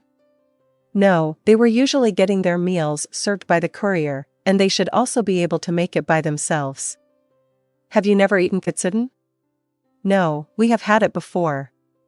It's probably just that they don't know its name, so it's something like that." The menu had no holograms attached to it, so it stood to reason that they couldn't match the appearance with the name. Ainz wanted to ask forth the chef's recommendation, but fearing the situation in which he would be told that everything was recommended, he decided against it. "Now, that reminds me. Do you usually eat meat?" After he saw the elves nod, Ainz picked an item from the menu. "Hamburger steak for everyone here. As for the sauces, you can choose among the demi-glace, Japanese-style sauce, or cream mustard sauce. You can also select rice or bread to go along with it." "How about bread and demi-glace?" He could understand the demi-glace and the Japanese-style sauces, but he wondered what the cream mustard would taste like. The fact that he couldn't taste them himself due to his body was unfortunate. "Okay. Yes. It's also fine for me." Following the twins' energetic voices, the elves also hastily nodded in tow. It looked like there were no objections. "Then, that will be my order." Ainz breathed out. It didn't look like Lumiere was going to head to the kitchen to hand over the order. Ainz wondered why. Perhaps someone who was working here would come over to take their order. "What about the beverages, Ainz-sama?" "I forgot about that. Everyone can go and get what they like." "That should be fine, right?" "Yes. Then I would bring over Ainz Ooal's drink myself. What shall it be? Something acceptable. No, get me a hot coffee. Understood. The others went to the table with the drinks with Aura at their lead. The kitchen abruptly became noisy after Lumiere went over there and said something. As he continued to peek, someone came out from the kitchen. A giant cleaver hung by his waist. A wok on his back. A slovenly, naked torso with fresh meat, tattooed. And last, a gold chain around his neck. Though his face may look like an orc's, he was an orc, a similar species that was much closer to wild beasts. There was a pure white toque on his head and a pure white apron around his waist. This man was the area guardian of the cafeteria and the head chef Shihutatokitu. Shihutatokitu instantly ran over to Ainz and kneeled. Won't the chef's clothes get dirty? Is what Ainz thought upon seeing that. Ainz-sama. We welcome you. It's been a long time, Shihutatokitu. I am glad to see that you are the same as ever. Yes. Though Ainz said he looked the same, the last time he met him was just after they were teleported here, back when he visited all the NPCs. Since it had been a long time, he was not wholly confident in noticing changes, if there were any. No, maybe you are somewhat thinner now? If Ainz-sama thinks so, then it is so. That's not what I meant. Ainz swallowed his words. I noticed the absence of Ainz-sama's order among the ones the maid relayed. I get it now. A masculine smile. Though he couldn't be sure as he did not understand orc expressions. Welled up on Shihutatoku's face. No, you don't get it at all. Ainz thought. Was he ever actually understood even once in such situations? Unfortunately, he didn't think so. I am to prepare food suited for a supreme being, for the absolute ruler of Nazarick, Ainz-sama. While Ainz was mumbling, there he goes. In his mind, Shihutatoku stood up with vigor and shouted in the kitchen's direction. From now on it's do or die. A dish suited for Ainz-sama. A food festival that won't stop for at least a week, begin. The voices of admiration rose from the maids who were listening. Hey, wait. Yes. Shihutatoku returned back to Ainz and kneeled again. It was hard to say this to someone shouting, I am going to do it. I am going to do it. With all their might. Usually, Ainz thought he should go along with what NPCs wanted, but this was a bit too much for him. It looks like you are misunderstanding something. Just to be sure, you do know that I can't eat food as an undead, right? Yes. So we are to make something that can be enjoyed by sight and smell. That is what Ainz-sama has in mind. Understood. Ainz replied to Shihutatoku while he was trying to stand back up. Hey, wait. Yes. Don't be hurried. I am trying to say that I can't eat, so don't waste any ingredients. What are you talking about, Ainz-sama? Ingredients used for Ainz-sama cannot be considered wasted. Right. Shihutatoku said as he stood up and turned towards the cafeteria. That brought about a round of applause. Not just the maids, but even Aura and Mare joined in on it. The elves instantly followed the others in panic. You don't have to follow along, you know. Ainz grumbled within. Well, I will start at once. Hey, wait. Yes. Ainz spoke honestly to the kneeling Shihutatoku. I am going to be frank. I did not come here to eat. I came here to have an enjoyable, an enjoyable conversation. I understand your expression of welcome to a suffocating extent, but I do not care for it that much. Can I get you to understand that I just want to have a peaceful conversation? Ainz could understand why Shihutatoku was filled with such zealous motivation. Someone like the ruler of Nazarick, who couldn't possibly visit such a place, came today. He probably just wanted to give the best welcome possible, but that's not what Ainz was here for. Yes. Then let ourselves reserve the whole place. Hey, wait. Yes. Don't make a mountain out of a molehill. I will repeat myself, I only came here to have a small talk. There's no need to take things so far, you got it? Ainz glanced quickly at the others, especially the elves, and found that they were staring at him with serious expressions. The maids were already half away from their seats, prepared to leave any time. The twins acted like this was just ordinary, while the elf seemed afraid that the situation would get out of hand. Even though he chose this place, mainly because he didn't want the elves to feel like that, I am not being modest, that's really the reason why I came here. All of you may continue as usual. Please treat me like you would any other guest. Yes. But to treat a supreme being such as Ainz Sama in the same way as others. Ainz couldn't be blamed for using dishonest means if it came to this. He cleared his throat and shifted his tone to sound more serious. Shihutatokitu, yes. I am saying that I want to see what this place usually looks like. If you had been diligent with your duties, you wouldn't have to do anything special now, right? Or, are you trying to show me something different from usual, because you have something to hide? Shihutatokitu gulped and made an expression filled with determination. Or that's what it looked like to Ainz. A word please, Ainz Sama. This Shihutatokitu, who had been entrusted with this place by the supreme being Amenoma Hitotsu, never did a single thing that would cause him shame. Of course. Shihutatokitu looked confused at Ainz's instant reply. Even though I have only interacted with you for a short while, I can see that you are devoted to your job and are truly loyal to the ones you call supreme beings. My words just now were quite reckless. I take them back and offer my apologies. Ainz bowed his head. Ainz Sama. Please don't do that. A supreme being such as you're bowing to me. Please lift your noble face. Ainz slowly raised his head and looked straight at Shihutatokitu. Shihutatokitu. I am glad that you accepted my apology. But I want you to know and understand.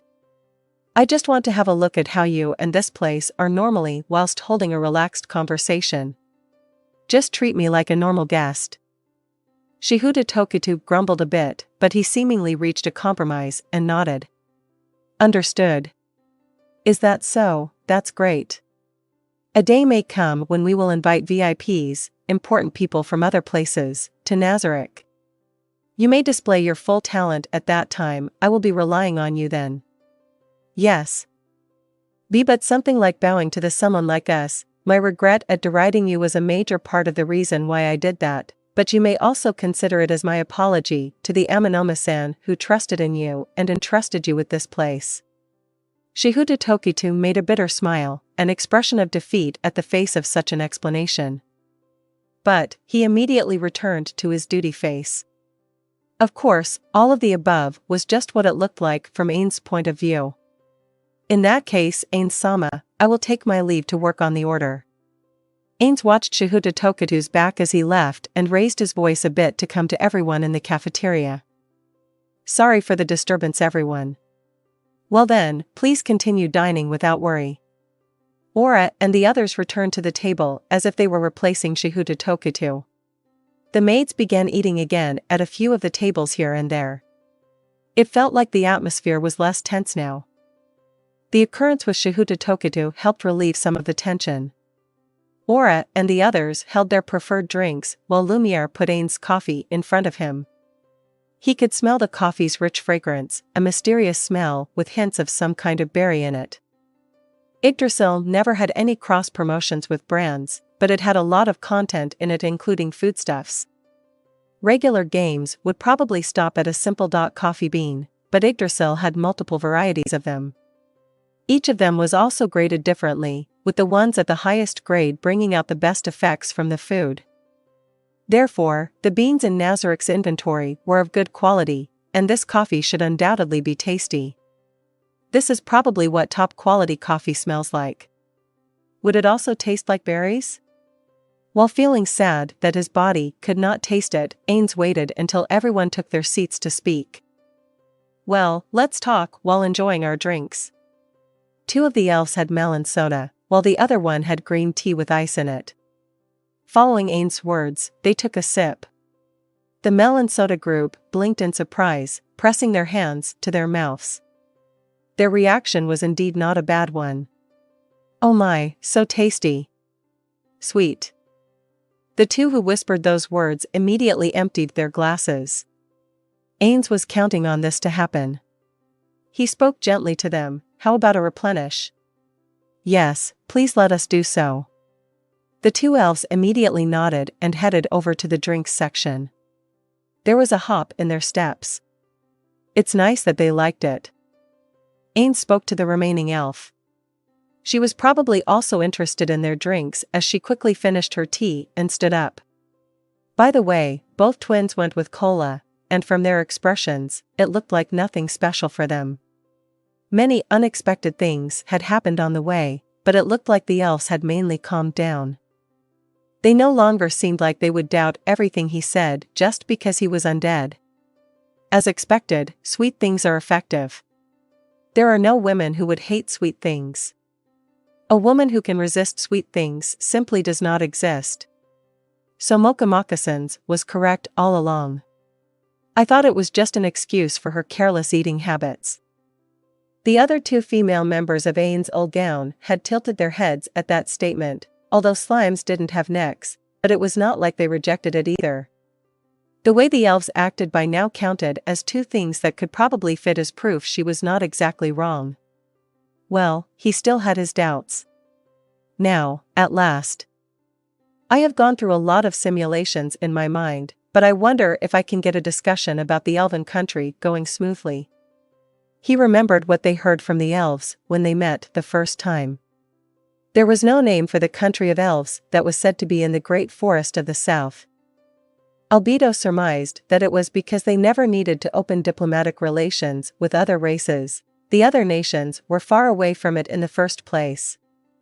As they had no need to identify their land as something separate from the rest, just calling it a country was enough for them. However, it seemed like after being ruled for so long by a king, it was being called a kingdom. This king was supposedly mighty. What his strengths and classes were was something they did not manage to find out.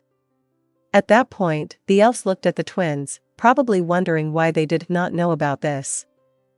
This country of elves was embroiled in hostilities with the theocracy at the present moment, and these elves were sold as slaves after they were captured by the theocracy. What the war was for and when it began were questions for which these elves had no answers. It was probably because this country of elves did not have a standardized education system. These elves also did not have any interest in learning about such matters. Although after hearing what they said, it seemed like they were at least instructed on more critical skills and knowledge. Mainly consisting of stuff about monsters. Maybe they felt that history and similar subjects were useless enough to teach. When asked about the dark elves in their country, they replied that although they had never seen them, they exist. In fact, Aura and Mare were the first dark elves they had ever met. Dark elves are likely a minority in the elven country, but it didn't seem like they were persecuted according to these elves. That said, considering the lack of knowledge these elves demonstrated, it was entirely possible that they just didn't know about it. And that was all of it. That was all the information Ainz managed to get out of them then. He had to be satisfied with such meager details just so they wouldn't get suspicious. But he had an excellent excuse for being proactive in asking them now. Patience is a virtue, as the saying goes. Well, first I should make a decision. Should I make the topic about wanting to open diplomatic relations between our nations? Or how about saying that I want to go to a dark elf village to find friends for Aura and Mare? They would be on guard if the conversation was about something on national level relations.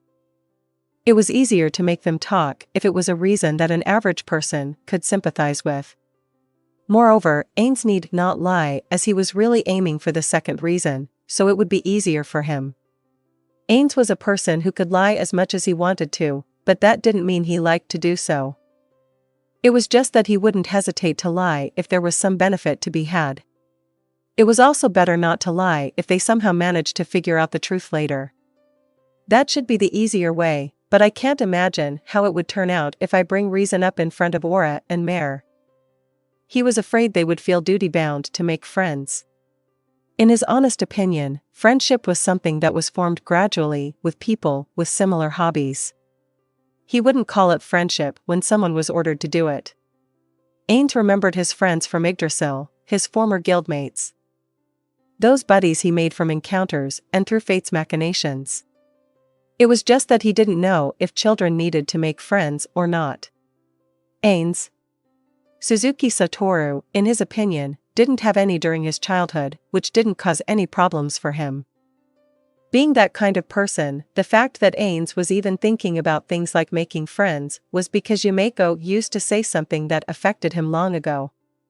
At the same time, he also remembered Albert responding with, "That's the pipe dream of people who live in a different world than us," sarcastically laughing at her words. Ainz didn't know who was in the right here. In any case, there was nothing to lose by having friends. In that case, how about I stop thinking about it in terms of them making friends and tell them it's about making dark elf friends? Whether they become friends or not will be up to them. Of course, it's all the better if they manage to make some. With that said, if there was an extreme difference in power and standing between two parties, wouldn't it hinder the progress of friendships? Everyone was equal in Yggdrasil. Ainz frowned a bit as some of his friends came to mind suddenly, but he immediately shook his head, clearing away those memories. They probably wouldn't have become friends if they had met in the real world with its inequalities. With that thought in mind, the first step should be to approach the Dark Elves in the Elven country on equal terms as much as possible. Dark Elves from the Sorcerer Kingdom's top echelon and Dark Elves that are a minority in the Elven country wouldn't make for a good match at all. Apart from trying to conceal our status as much as possible. Do all dads around the world have to think about these things this much? I wonder how Touch-Me-San did it. Maybe I should have asked him for more details. While Ainz was worrying about the soon-to-be-had conversation, the elves returned to their seats. All of them went with cola. Oh no, I didn't get my thoughts straight yet. I should not ad-lib everything. But there was no time left. As long as the twins were here, he could only say that this was about opening diplomatic relations. If things wouldn't go smoothly, he could just bring up the idea of making friends as a side topic. Or, maybe he could spin it as his wish to deepen relationships with the Dark Elves as a part of micro-level diplomacy. Well then, let's go ahead to the main topic. The elves, who were guzzling their drinks like it was the last drink of their life, suddenly stopped. We have established a nation named the Sorcerer Kingdom at nowadays. The plan is to have various races live in coexistence. Some humans, dwarves, goblins, orcs, and lizard men have already become citizens of our nation. Leaving aside whether or not the elves would accept of this, I want to initiate diplomatic relations with the Elven nation as well as trade relations. As such, I wish to visit your nation. Won't you cooperate with us? Even though it was just an excuse right now, it was not wrong to have diplomatic and trade relations with the Elven country. However, there was a crucial problem. Ainz cannot be the emissary for this matter. Conferring with the foreign affairs of another country and making a treaty to open diplomatic relations was something out of Ainz's capabilities. Although it went smoothly with the dwarves, he doubted that he would succeed in the same way again. Instead, it was more likely to end up the opposite of what he intended. Therefore, he wanted to send wise people in his stead if they were to engage in diplomacy. Albedo was the best option for this, but he didn't want to appoint her any extra assignment as she would be busy for a while managing the occupied territories of the kingdom. She would probably say, "It's fine." If he ordered her, she would probably be right. But that would mean she would have to pull herself to make it work, so Ainz needed to keep his subordinates' mental health in mind to not overwork them. Ainz would have been extremely happy if they had just made this conversation about making personal acquaintances with the Dark Elves instead of talking about something important. Ainz Ooal Gown-sama? What exactly does this cooperation entail? Ainz shrugged slightly at her cautious response. First, I want to hear some details from you. Also, just Ainz is fine, you know? We would be at your service if it's something we know. the elf replied with a determined look. But please forgive us for not being able to address you so, Aura, Mare, and the maids around them secretly eavesdropping had perplexed expressions. If elves called him Ainz, they would be told that they were overfamiliar and should understand their position. But, if they did not, they would be said, how dare they reject Ainz Sama's order. They were probably feeling conflicted because they knew that they would react in that exact way. He didn't intend to scold the maids listening in. It's not like they were doing it out of malice or simple curiosity. He felt they would go, me, to be on call if he needed them during this conversation. Is that so? That's unfortunate. So, back to topic. How is the elven country? How do you deal with monsters seeing that you live in the forests? The elves had confused expressions as if they were just asked a weird question. While we live in the forest, our homes are on the above of trees, because it's dangerous on the ground. We make our homes by transforming trees using druid magic. The trees suitable for such magic are also grown by magic. We call them elf trees. From what they said, it seemed like the elves could change the shape of trees using druid magic, like creating cavities inside the trees or shaping bridges between trees. An elf village was just a place where tens of those structures were huddled together. This method of making things out of elf trees seemed to be at the essence of elven culture. They could also create weapons and armor out of not just homes or furniture. It was possible to make the arrows they used for hunting as hard as iron. Ainz wanted them to demonstrate this magic as it did not exist in Yggdrasil. They were surprised at that request because, from their point of view, the tree the twins lived in was an example right there. It looked like they thought it was a mutated elf tree because it looked different that could only be transformed by those two. Moreover, as that magic can only be used on elf trees, it didn't work with other trees. Because the elves lived in such conditions, monsters that were good at climbing trees like snakes or spiders were their natural enemies. Although they had things like a night watcher, those monsters also tended to be good at hiding. There were still victims every now and then. On the other hand, they did not get attacked as much by monsters that couldn't climb because it was easier to fight them off. It seemed like the elven capital. The only place the elves could call a city, as they were not a crowded race, was the only settlement constructed in an area without the forest's cover, on the shore of a crescent-shaped lake. The seemed like was added because these elves never visited the capital and only heard about it from others. They could establish that city on a plain because there was a giant monster in the lake that captured and ate any large monsters that came nearby. Ainz thought. As druid magic could also provide water, living on the trees was advantageous for them. As for flying monsters, the canopy of the elf trees could act as a shield while also hiding them. Living in such circumstances, it was natural that most of the elves gained abilities as rangers or druids. In other words, they could not survive without developing such skills. I don't know how class selection works in this world, but seems like without jobs like farmers among them, the elves are more likely to be better fighters than humans. He continued, asking them about the lifespans and population of the elves. They were obviously not concerned about how long they lived, seeing as they did not know their own lifespans. It seemed like the oldest person there was thought to be over 300 years old. By the way, these elves didn't even know their own age. It was likely that they did not have the concept of a birthday. Perhaps it was due to their long lifespan, they did not give birth frequently like humans, and thus, their populations were much smaller. However, upon learning more, Ainz thought that the number of children they had was not small at all. In Yggdrasil's environment, an elf's lifespan was 1,000 years. They age up quickly in the first 10 years and then in the last 10 years, I think. I don't remember the exact details, but I think it's something like that. Or am I wrong?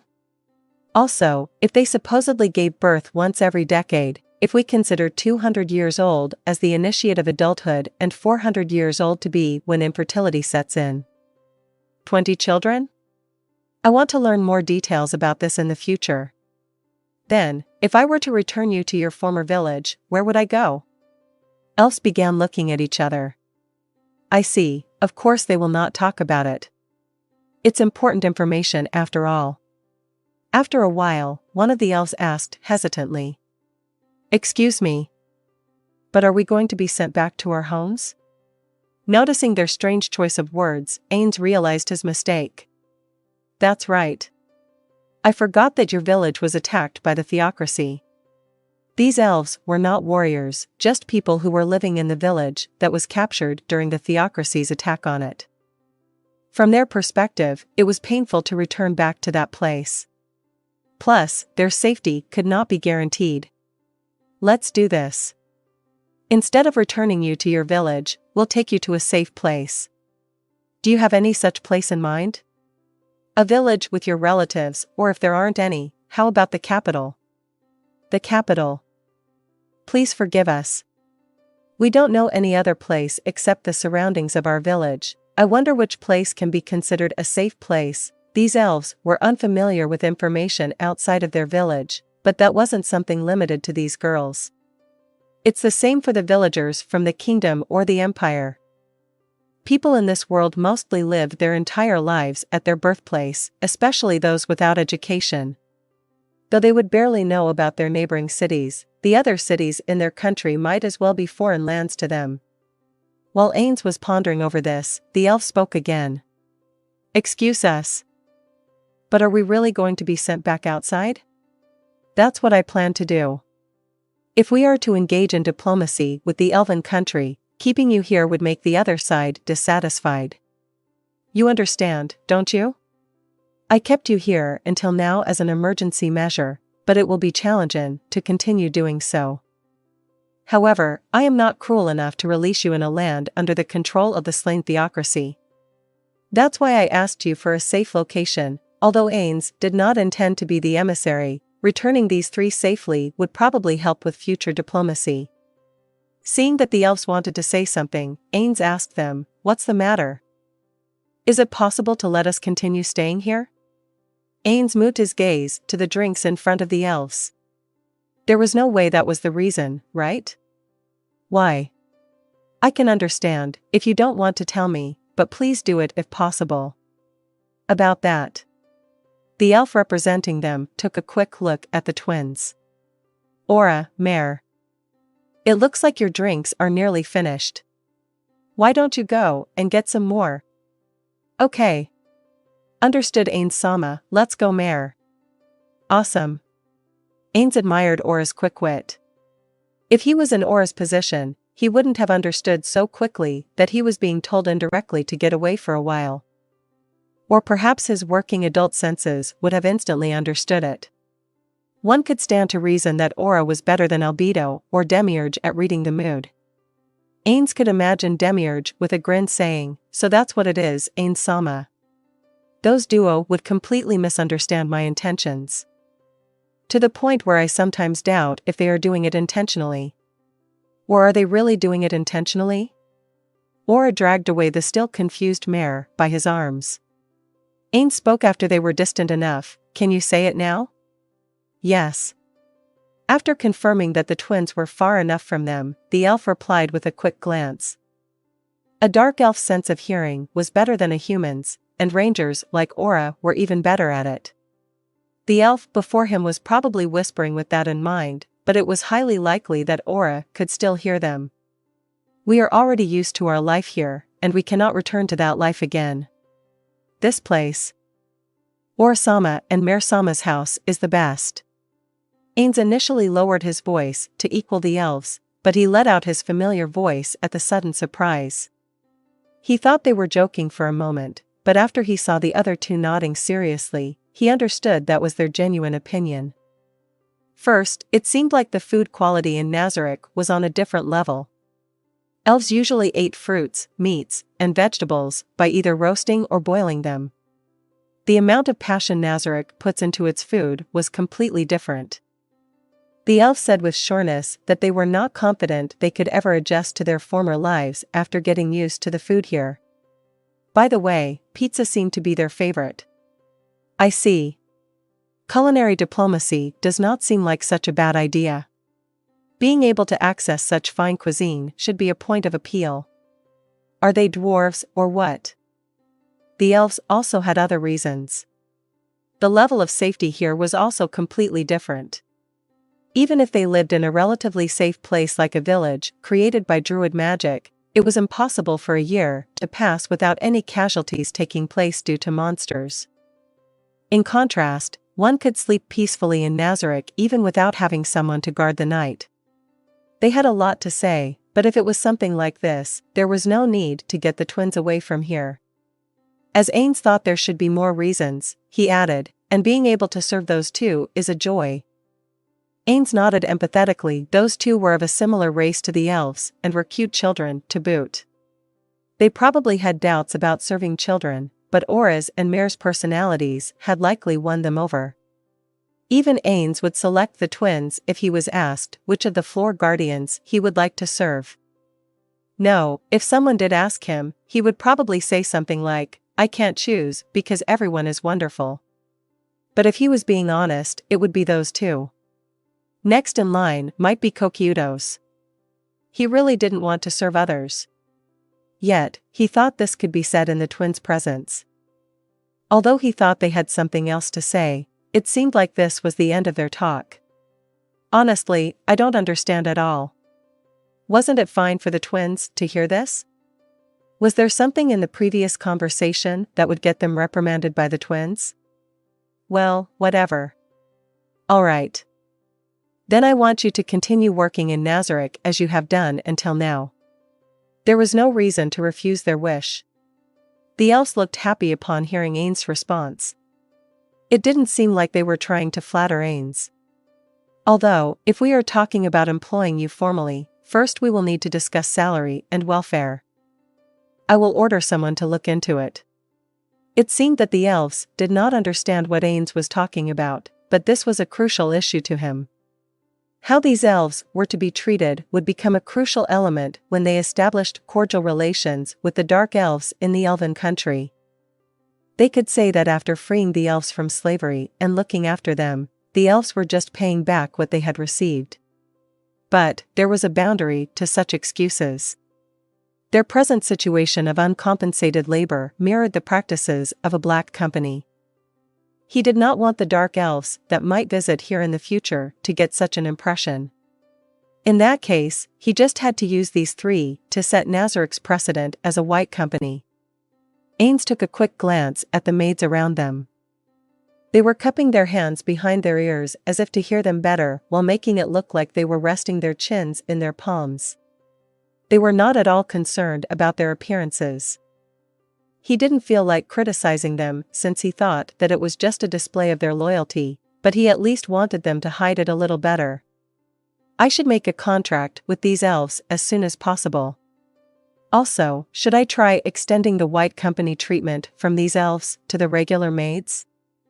He could try, but he was afraid that the maids who just wanted to work more would direct their rage at the elves who were the cause of the rise in their leisure time. Of course, he didn't think they would go as far as killing the elves, but he needed to be careful if he decided to extend the treatment to the maids. Leaving that aside, I want to borrow your aid in our excursion to the elven country. I want you to act as guides, if possible. Of course, Aura and Mare will also come with us. It's just that we're not familiar with elven etiquette, so it would help if you were to act as our intermediaries. The elves looked at each other and shook their heads. Forgive us, but we don't have confidence in acting as guides. As for being intermediaries, although we have traveled around our village, we are also not sure about things like etiquette. Is that so? We apologize, you don't need to bow. It would be annoying to visit an unknown place without a guide, but it was not like he was sure these elves could be used. If he was going into the unknown place anyway, it would be better to not force them to come along. They might even end up becoming a hindrance. Ainz turned around and beckoned Lumiere over. After she brought her face closer to him, Ainz whispered, "Just a bit more," and lifted his cup. Of course, the contents of the cup were not touched at all. Just to be sure, he gestured in the twins' direction with his eyes. He thought he was being a bit dense, but it seemed like she quickly understood and left with a simple, "Excuse me." "And what is the general opinion on dark elves among you elves?" "They are splendid beings." Ainz wrinkled his brows at the instant, somewhat suspicious response. He would be happy if that was how dark elves thought, but their answer was off. Ainz could immediately think of the reason why. It was about Aura and Mare. "No, that's not it. I am asking about the relations between the dark elf race and your race of the elves. They are superb creatures." "That's not." He probably couldn't do anything about this kind of fawning. After being treated as subordinates of the twins for so long, they couldn't possibly say something like, "Dark elves are an inferior race after all." Instead, it would be scarier if they could say something like that. "As I have mentioned before, I want to open diplomatic relations with the elf country. I also want to entrust this to the twins. That's why I want to know how elves as a whole look at dark elves. I don't want them to be mistreated if elven society holds negative opinions of dark elves.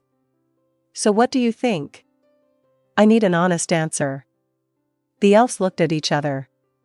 "Honestly, as our village did not have any dark elves, we've only met them here for the first time. That's why we didn't have any opinions about them. The most we know was that they migrated from the north to the Great Forest. We've heard of their dark skins from rumor and were surprised to see that was true. I don't remember the villagers saying anything bad about the dark elves, but I would ask to keep in mind that this is only about our village." It seemed like they were no longer trying to flatter him or tell lies. So the younger, maybe calling them young was stretching it a bit, elves didn't have any wrong opinions against dark elves. Even though they were a minority, it seemed like they weren't being persecuted. Perhaps it was because the elves didn't have the space for such things when intimidated by an external force, the theocracy. Or maybe the forest was just that much of a challenging place to live in. By the way, what about the undead? Enemies that taint the forest. Disgusting creatures. We rarely encounter any though. Yes. Immediate replies. While Ainz wondered why they weren't considering the feelings of the twins' master, he couldn't say that out loud. He definitely asked them to speak frankly just now, but this was too honest. These girls were the type who would get fired because they genuinely believed in the CEO's words when they would ask them to be casual. Yet, with that established, he was now sure that he could not be the representative. Maybe this was for the best. He could use this as an excuse to not be the representative. It was undoubtedly not because Ainz wasn't talented enough, or should he take the steps in proper order, dispatch diplomats, form diplomatic relations, and then head over to the elven country? But we don't have such diplomats. The fact that we can't trust the human officials in charge of internal affairs is a flaw. Or maybe there are some and I just don't know about it. In that case, how about asking Albedo to dispatch adventurers? No. That method isn't stable enough yet to send them out to represent the nation, or maybe I am wrong. After all, it's me we're talking about. If he informed Albedo about this, she would probably say that the adventurers would work just fine. But, the crucial issue here is the lack of time. Due to the hostilities with the theocracy, the elven country was pretty much pushed into a corner. This had been the case before these elves were captured. If things went badly, it was entirely possible that the elven country would be destroyed soon. The collapse of the elven country was not a setback for Ainz, because they would be far more effective in establishing diplomatic relations if the Sorcerer Kingdom could extend their aid in that scenario. So, would it be better if they just waited for the fall? That was not the case. They didn't have the extravagance of watching this situation from the sidelines, mainly because he highly valued the rarity of the Dark Elf's lives. Maybe I should just send the two of them ahead. No, I can't do that. I don't feel easy sending them alone into an unknown place. Although I understand that they are level 100 NPCs and are not kids, we should just ignore the stuff on international relations and focus on getting them buddies. I should also go with them just as I have planned. He did not plan to join in the war with the theocracy and save the elven country at this point in time. Ainz didn't want to turn the theocracy into the Sorcerer Kingdom's enemy due to his independent action. He wanted to know Albedo and Demiurge's thoughts on this matter, but he feared they might find out his skull was empty if he did that. If Ainz couldn't manage the conversation, his silly utterances might end up being taken seriously and cause damage to Nazarick in the future. It's not a bad idea to tell them to evacuate just the Dark Elves after visiting the Elven country. In that case, is there a need to take someone along other than the twins? It was better to take stealthy-type guards like Hanzos along instead of leading something like an army in case he did decide to bring someone along. Like when in the Dwarf Kingdom. I see, Ainz stared at the three elves. They would be in that lizardman's position this time. Is something the matter? Nothing, chatting me up. He could take one among the three with him, leaving the other two here. As long as he held them hostage, the lone elf probably wouldn't do anything that would be negative to Ainz. Not bad at all. Even if they understood that they were being held hostage, he could insist that was not the case. Ainz looked over to the twins. They immediately understood his intentions. Aura, Mare, and Lumiere returned to the table. By the way, what kind of gifts would make elves happy? Things like gold and gemstones? We don't use metal currency, so I don't think gold would work. I think our village would be most happy about the food and maybe rare herbs. Minor scrapes and such can be healed by magic, but poison and disease need a talented druid to cure them. So portable herbs are highly valued. Not clothes, since we also make them from elf trees. Homes, arrows, and even clothes. Looks like elven druid magic is very handy. You can't do that, right, Mare? I can't use such magic. Perhaps this unusual type of druid magic was a sign of Elven's progress. He wanted those methods if possible, but Nazarick's residents probably wouldn't be able to use them. This confirms the fact that making the residents of this world prostrate before Nazarick and bringing them under its reign would be the main factor that could tip the scales of victory in a theoretical guild war. But, I should assume there were guilds, those who were teleported in the past, who already did this. I should tell this to Albedo and have her look into reconsideration our national strategy on the war. It stood to reason that if someone like Ainz could think of this, other players could as well. Only idiots would think of themselves as someone special. Maybe it was a good idea to transport large amounts of food through gate upon reaching the elven villages to make them more friendly to the Sorcerer Kingdom. He remembered it being effective in the Dwarf Kingdom. Things would go smoothly if he could just remember his experiences in the Dwarf Kingdom and build on them. I also felt like wanting to run away then too, didn't I? The best way to do this is, first to find the Crescent Lake, visit the royal capital that was said to be on its shore to gather information, and then head to Dark Elf's village. We are going to a Dark Elf village? Aura looked like she wanted to say something, but she probably couldn't ask in detail in front of the three elves. If possible, Ainz didn't want to tell them they were visiting the Dark Elf's village to find some friends. He didn't want them to make friends just because he ordered them to. That's right. That's what I intend to do. I am going to need your help there.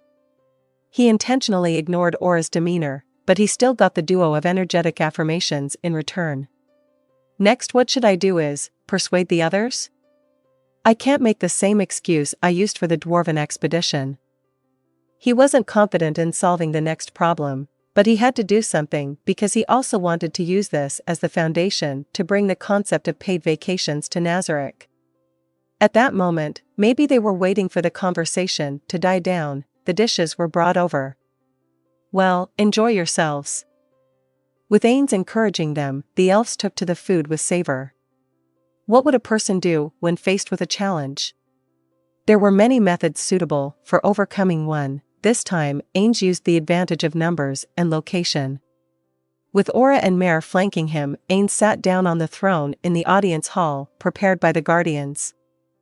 Finally, he could hold the original staff of Ainz Ooal Gown after a long time. The ultimate form of the absolute ruler of Nazarick and the guild leader Ainz Ooal Gown, so to speak.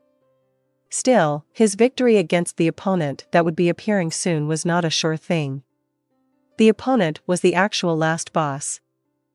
A boss more terrifying than something like the Devourer of the Nine Worlds, Ainz thought as he gulped with his non-existent throat. He had already gone through the simulations multiple times, but Ainz was just an ordinary person. He likely doesn't even reach the foot of the mountain that was his opponent's intellect. So, there's nothing else to do, except leaving it all to luck. He was placing his hopes on his ad-lib skills. He was sure his future self would pull through. Lumiere, waiting before the entrance, announced the opponent's arrival.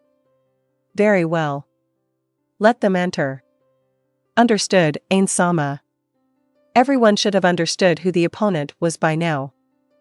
It was none other than the last boss, aka Guardian Overseer, Albedo. When she noticed Ainz, Albedo switched from her usual smiling face to a serious expression. Please forgive me for making you wait. Seeing Albedo bowing deeply near the entrance, Ainz ordered her to lift her head up. Don't worry about it, Albedo. I was already informed that you would be late. So you can even say that you are on time. When contacted through message, beforehand, Albedo informed him that her appearance might not be suitable for an audience because she was doing something in the frozen prison. So, she requested some time to dress. With no reason to refuse her request, Ainz designated this time 30 minutes more than what Albedo asked. To meet him here. The fact that Albedo still arrived 10 minutes before the appointed time was likely due to her personality. Or maybe it was just an ironclad rule for working adults to always arrive before time. Finally, Albedo lifted her head, walked before the throne, and kneeled. Ainz informed her immediately. Albedo. I am taking a paid vacation starting right this moment. He could make excuses, but the conversation tended to go in weird directions every time he did that. So he felt it was better to directly state his goal here. Demiurge was absent this time, so it is unlikely to lead to some strange development. Albedo scrunched her brows slightly while lifting her head to look at Ainz. She then cast her gaze to his left and right, probably checking Aura and Mare's reactions to those words. Ainz continued to observe Albedo, worried about her response. She replied with a serious expression. Including Nazarick, everything in the Sorcerer Kingdom belongs to Ainz-sama. He couldn't understand what she was saying at all. No, not one bit. How could one arrive at such a response? What leaps of logic, and what train of thought would lead one to such a conclusion? How should Ainz respond? He could immediately think of two replies. What the hell are you saying? Was one, the other was, yes, just as you have surmised. Of course, he would apply a coat of varnish over those words to make them sound regal. Ainz started churning his imaginary brain matter at full power, but there wasn't enough time. Albedo had already thrown the ball into his court. He needed to send it back as soon as possible. It seems like you are misunderstanding something, Albedo. That's not what I am trying to say. He decided to be honest. Would it have been better if he put on an act like he usually did? Yeah, probably. Anyhow, he managed to protect the image of Ainz Ooal Gown, the absolute ruler of Nazarick, for now, by sacrificing Suzuki Satoru's heart. Albedo made an expression like she realized something. Please forgive me for my fault, Ainz-sama. She bowed again in panic. No, it's not like I am angry. You don't need to bow. Only scum would enjoy having someone bow their heads for no fault. It seems like the term paid vacation caused a misunderstanding. Nazarick did not have salaries or day-offs. It stood at the pinnacle of black companies. Therefore, it was highly likely that she thought the term paid vacation was a metaphor for something else. You could say this was Ainz's fault because he had yet to implement such a system in Nazarick. Of course, Ainz would want to vindicate himself by pointing at the NPC's obstinance and demand for more work. The following was just Suzuki Satoru's personal experience, but however bad a company might get, employees could usually tolerate a lot as long as their interpersonal relationships were good. On the other hand, if these relationships were terrible, it wouldn't matter how well the company might treat its employees, they tended to break down quickly. Perhaps Nazarick was running smoothly because the interpersonal relationships between its denizens were great. It was a mistake on my part. Forgive me. Ainz lowered his head as well. Ainz-sama. Please raise your head. Ainz lifted his head at Albedo's flustered words. Anyhow, as we have both bowed, can I be considered forgiven? There's no need for Ainz-sama to. If there comes a day when I can't bow to you people, then that day will be the end of me. That person will no longer be me. Albedo gasped with her eyes wide open and then bowed deeply.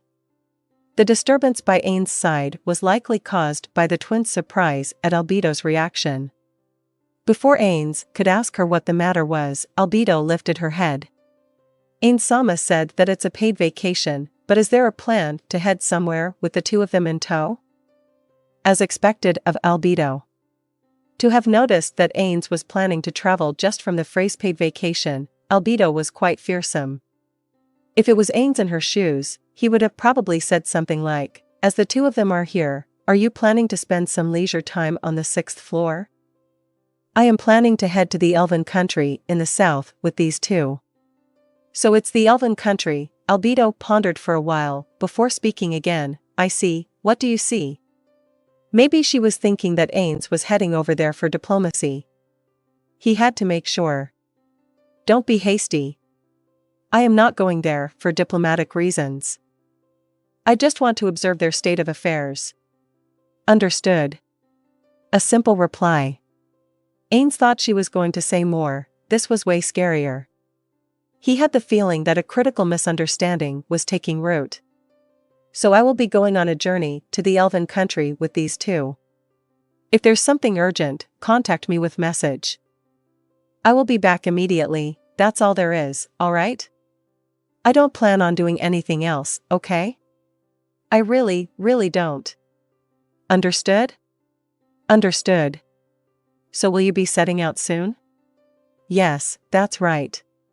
He hadn't thought that far ahead, but considering the theocracy's advances, it would be better for them if they started early. I intend to, but Aura and Mare have to prepare, right? I think those two will have no issues. If Ainz-sama decided to set out this instant, then it would be natural for them to complete their preparations immediately. Ainz wanted to reproach her for saying such things, but the twins also concurred. If those two were saying it's not a problem, then it was not Ainz's place to object. I want to be certain about something. Not just Albedo, but Aura and Mare as well. I have a question for all of you. The great underground tomb of Nazarick established the Sorcerer Kingdom, made the Empire its vassal, extended its control over the demi-humans of the Wildlands, and had just recently destroyed the Riestai's kingdom. You could say the size of the organization grew following the expansion of its territory. Well then, I have some apprehensions. Our organization has expanded, but do we have a corresponding expansion in personnel?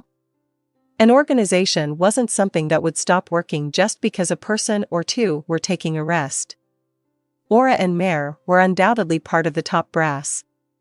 If we consider Nazarick as a company, they would be its executives.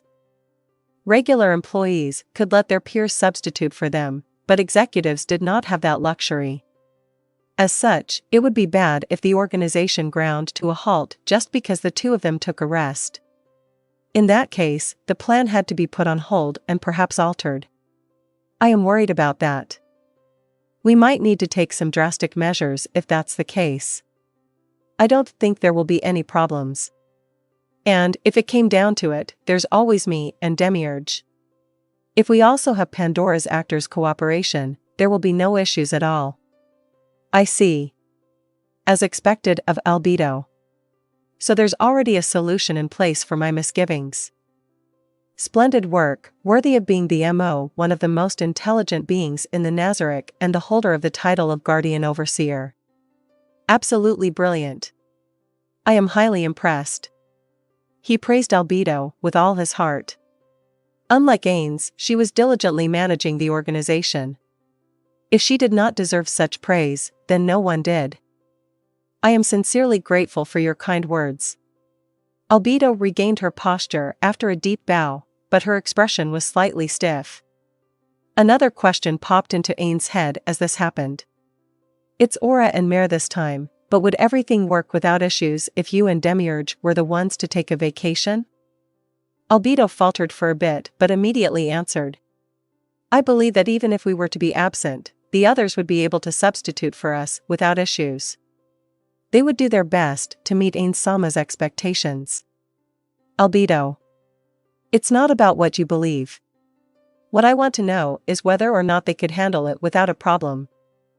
Of course, it is hard for you to express doubt about the abilities of the Floor Guardians, your comrades, and I do understand that it's painful for you. But, can you tell me if they can do it, without your emotions getting in the way? If the answer is that they cannot, then we will have to train them and restructure the organization when we have the leeway to do it. Well, if even someone like me could foresee this, Albedo has probably already looked into it. Excuse me, Ainz-sama, sorry for interrupting, but, what's the matter, Mare? Sorry, but, I am not confident about being able to do the amazing work that Albedo-san does. After a brief silence, Albedo's scratchy voice echoed in the hall. Is that all you have to say? What is this? He didn't feel like any of Mare's words just now warranted Albedo's anger. In fact, Ainz was in complete agreement with him. Mare. Mare flinched as Albedo shouted. She was furious. Before Ainz could stop her, Albedo continued. Did I hear a floor guardian, an elite among elites, say that he can't do the work that's expected of him by a supreme being? Albedo. Don't be so loud. What's the problem with someone saying that they cannot do something when that's the truth? In fact, it would be more of a problem if they say that they can, even when they cannot. Forgive me for my insolence, but let me continue. Despite Ainz's reprimand, Albedo continued in an even louder voice.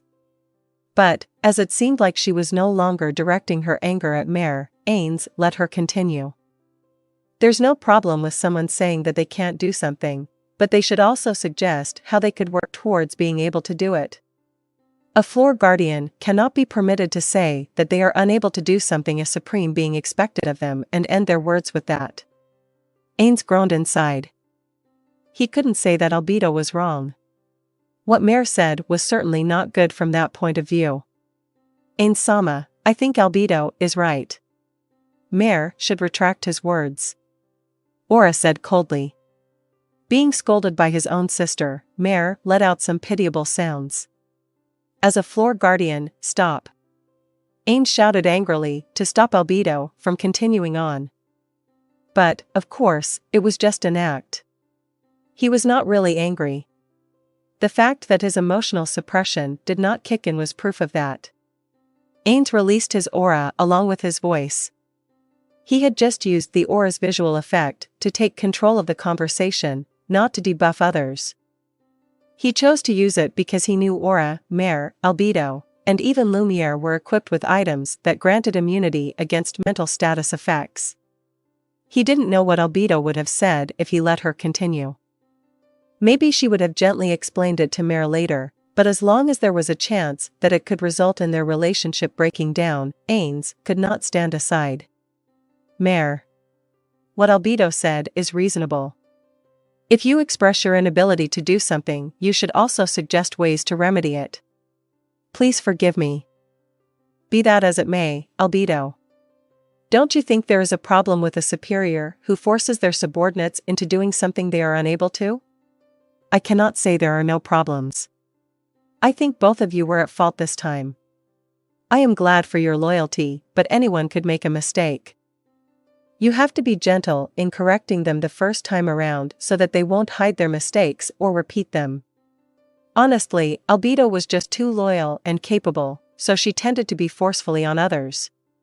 He thought it didn't cause any significant problems until this point because he rejected most of her suggestions on dealing with others. If Albedo ever received full authority, it would probably end in wide-scale purges. Although I think that's a groundless fear, maybe. Yes. I felt like I was a bit too angry as well. Forgive me, Mayor. No, there's no need. Albedo-san was right. I was in the wrong. I am so sorry. After they bowed to each other with Mayor taking a more profound bow from the waist, this incident could be resolved for now. So, where were we at? That's right. As I will be heading to the Elven country for a paid vacation with these two, I want the twins to make sure that their substitutes will be in place. First of all, transfer your work to the substitutes within 3 days. If possible, entrust it to the area guardians under you instead of the floor guardians. If that's not possible, Ainz thought it would be hard for Albedo, as it had been only a short while since the destruction of the kingdom.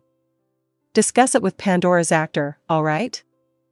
He got an energetic reply from them. So what about Ainz-sama's escort? Will it be Hanzos? That's not a bad idea. Hanzos was just too convenient to use. To be honest, he wanted to summon more if money and data weren't an issue. The Hanzo mercenaries' data was used up, but there was data for other ninja-type monsters in the library. Still, it would be great if he could use those, but I would rather not use the assets in the treasury if possible, so I'll have to bear with this until I can save up enough personal wealth. Or, should I prioritize strengthening Nazarick defenses first? I should think about this on the way to the Elven country. I want money. Money I am free to use however I want. I wonder if there's someone with some treasure stashed away. The kind of person who can't complain even if I steal it. Ainz-sama, sorry. It seems like I was lost in thought for quite a while. About the retinue, Ainz stopped himself before saying, Hanzos will do that. It was generally said that all excellent employees were good at reading the mood. Although Ainz was a mediocre employee, perhaps he had rolled a crit just for this moment because his intuition told him to shut his mouth for a moment. It is because he managed to read some slightly different emotions than usual in Albedo's tone. No, I did not originally plan to take Hanzos along, but is there some work you wanted the Hanzos to do? No, as you don't plan to take Hanzos this time, it's not my place to object to Ainz-sama's decision. Albedo hesitated for a bit as she tried to read Ainz's mood from his face. Some had been vocally complaining that the Hanzos were the only ones being called upon so much. There are a lot of people who want to work for Ainz-sama, so I wanted to ask if they could be given a chance. As Ainz started to contemplate it, Albedo immediately shook her hands in a fluster. It's already good enough that Ainz-sama is now aware that there are people eager to serve given the chance. Ainz mentally facepalmed while responding with an, Ainz, Suzuki Satoru was just an ordinary person, so he never imagined that such a problem could exist. He was using the Hanzos a lot, but to let others have such an impression was pretty bad. Favoritism would constantly exist within a company. It was natural that it would be easier for people liked by their superiors to be promoted even if their talent was a little inferior compared to their colleagues. That said, favoritism would cause the social relations inside the company to worsen. That was not good. Was he not just thinking that even though Nazarick was a black company, it was somehow running smoothly because of the strength of its internal social relations? He couldn't say, I will just take the Hanzos. In such a situation. Well, let's just decide the retinue later. No, we should at least inform them soon. It'll be interesting to see who I choose and how you prepare so that my choice wouldn't matter, don't you think? Ainz gave a smile while feeling entirely different in his heart. Albedo bowed her head with an expression that said, I see. As expected of Ainz-sama understood. I will immediately inform all the denizens of Nazarick. I am relying on you. Ainz stood up and left the room with only Lumiere following him. He then let out a large sigh like a salaryman who had just ended his workday. Albedo lifted her head on hearing the door close, and her eyes met with the other two, who had raised their heads simultaneously. About that, Albedo, I want to ask you something. What is it? Albedo responded as she stood up. Although Ainz-sama said he is visiting the Elven country on paid vacation, what do you think is his goal? There's no way he is just thinking about enjoying himself, right? Of course. Is that so? The supreme ruler of Nazarick, Ainz Ooal Gown, was a wise king whose every single move might contain many meanings behind it. One should think there were at least 3 goals behind each of them. One's position as a king was not a thing to be taken lightly. It's not like a coat that one could don and doff according to their mood. Even if he said that he was on vacation, even if the other countries believed it, he was still the illustrious king of the Sorcerer Kingdom at the end of the day. Therefore, each movement of his could be thought of as having the Sorcerer Kingdom's agenda behind them. Any idiot could understand that. Thus, it stood to reason that another meaning was hidden in his act of taking a paid vacation to the Elven country. Then what do you think Ainz Ooal's goal is? As he mentioned, improving the organization was probably a part of it, but collecting intel is probably the main goal. Albedo said as she pondered. I think Demiurge could probably give a better answer. The theocracy should be deploying a large-scale offensive against the Elven country right about now. You mean that theocracy? Information regarding the theocracy was circulated around Nazarick, so there was no need to explain the fundamentals. Yes. After finding out that their hypothetical enemy, the Sorcerer Kingdom, has entered into conflict with the kingdom, they would naturally try to finish their war with the elves once and for all. Because it would be bad to fight on 2 fronts, right? That's right. Although the theocracy is not at war with us right now, considering the future situation, it's best not to divide their forces between the northern and the southern fronts. In that case, it's highly likely that they are moving out a large force to attack the Elven country. It's hard to think they will have peace talks at this point, but I am not sure. For Albedo, it was not a problem if the Elven country was destroyed by the theocracy. On the contrary, it was even better for them if the theocracy enslaved the elves so that they could gain the great casus belli to liberate the elves. That could increase their options against the theocracy, but it seems like their master thought differently about the situation. Perhaps he was going there because he wanted to gain more information before deciding. Demiurge would have probably answered with certainty if he was here. Albedo had a leg up over Demiurge regarding internal affairs, but she had to concede to him on military issues. She had always lost to Demiurge in that subject. While this thought formed in her head, she tilted, wondering why Demiurge was so silent regarding this matter. Is Demiurge making moves while keeping it a secret from us? Is he planning something by collecting intel on the situation within the Elven country secretly? I don't think that's the case, but as Demiurge often worked outside Nazarick, he received more discretionary powers than the other floor guardians. Or rather, it was more accurate to say that the other guardians didn't use their privileges as much. That said, he always described the information collected and his actions in detailed reports, which always ended up being hefty and a bother to read to their master, who passed through her. That was why Albedo believed he couldn't be up to something without noticing it, since she didn't receive any reports regarding the Elven country. Considering Demiurge's personality, it's unlikely that he was hiding things.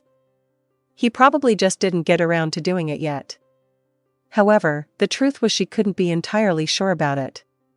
She should probably go and meet him immediately after leaving this place. No, she should summon him over.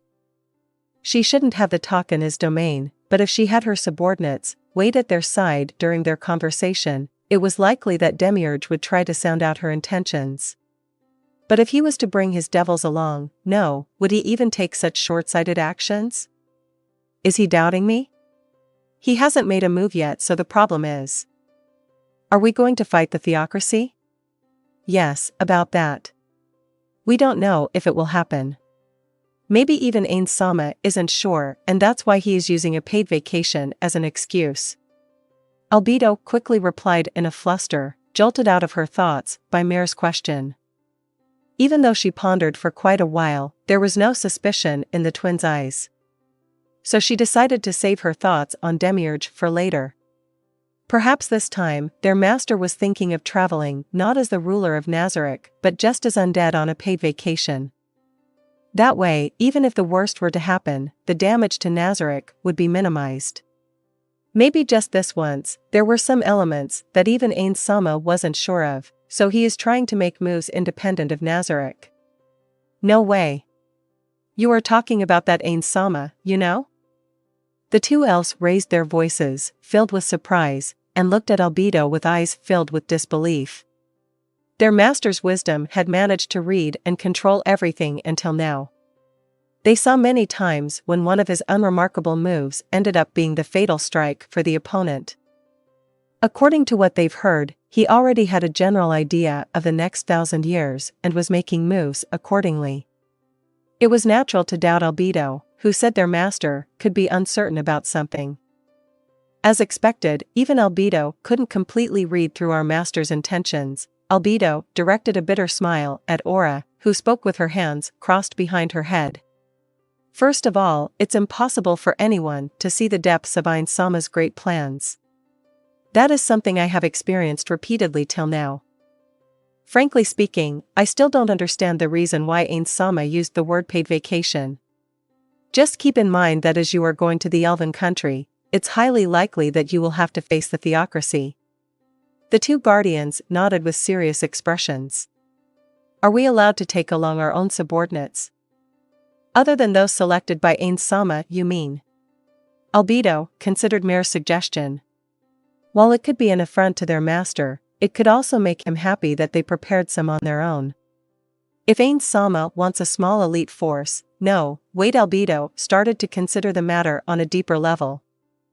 Select a group for the smaller retinue and another one in case it's large. Tentatively, on my side I will discuss with Demiurge about Ainz Ooal's goals and inform you later.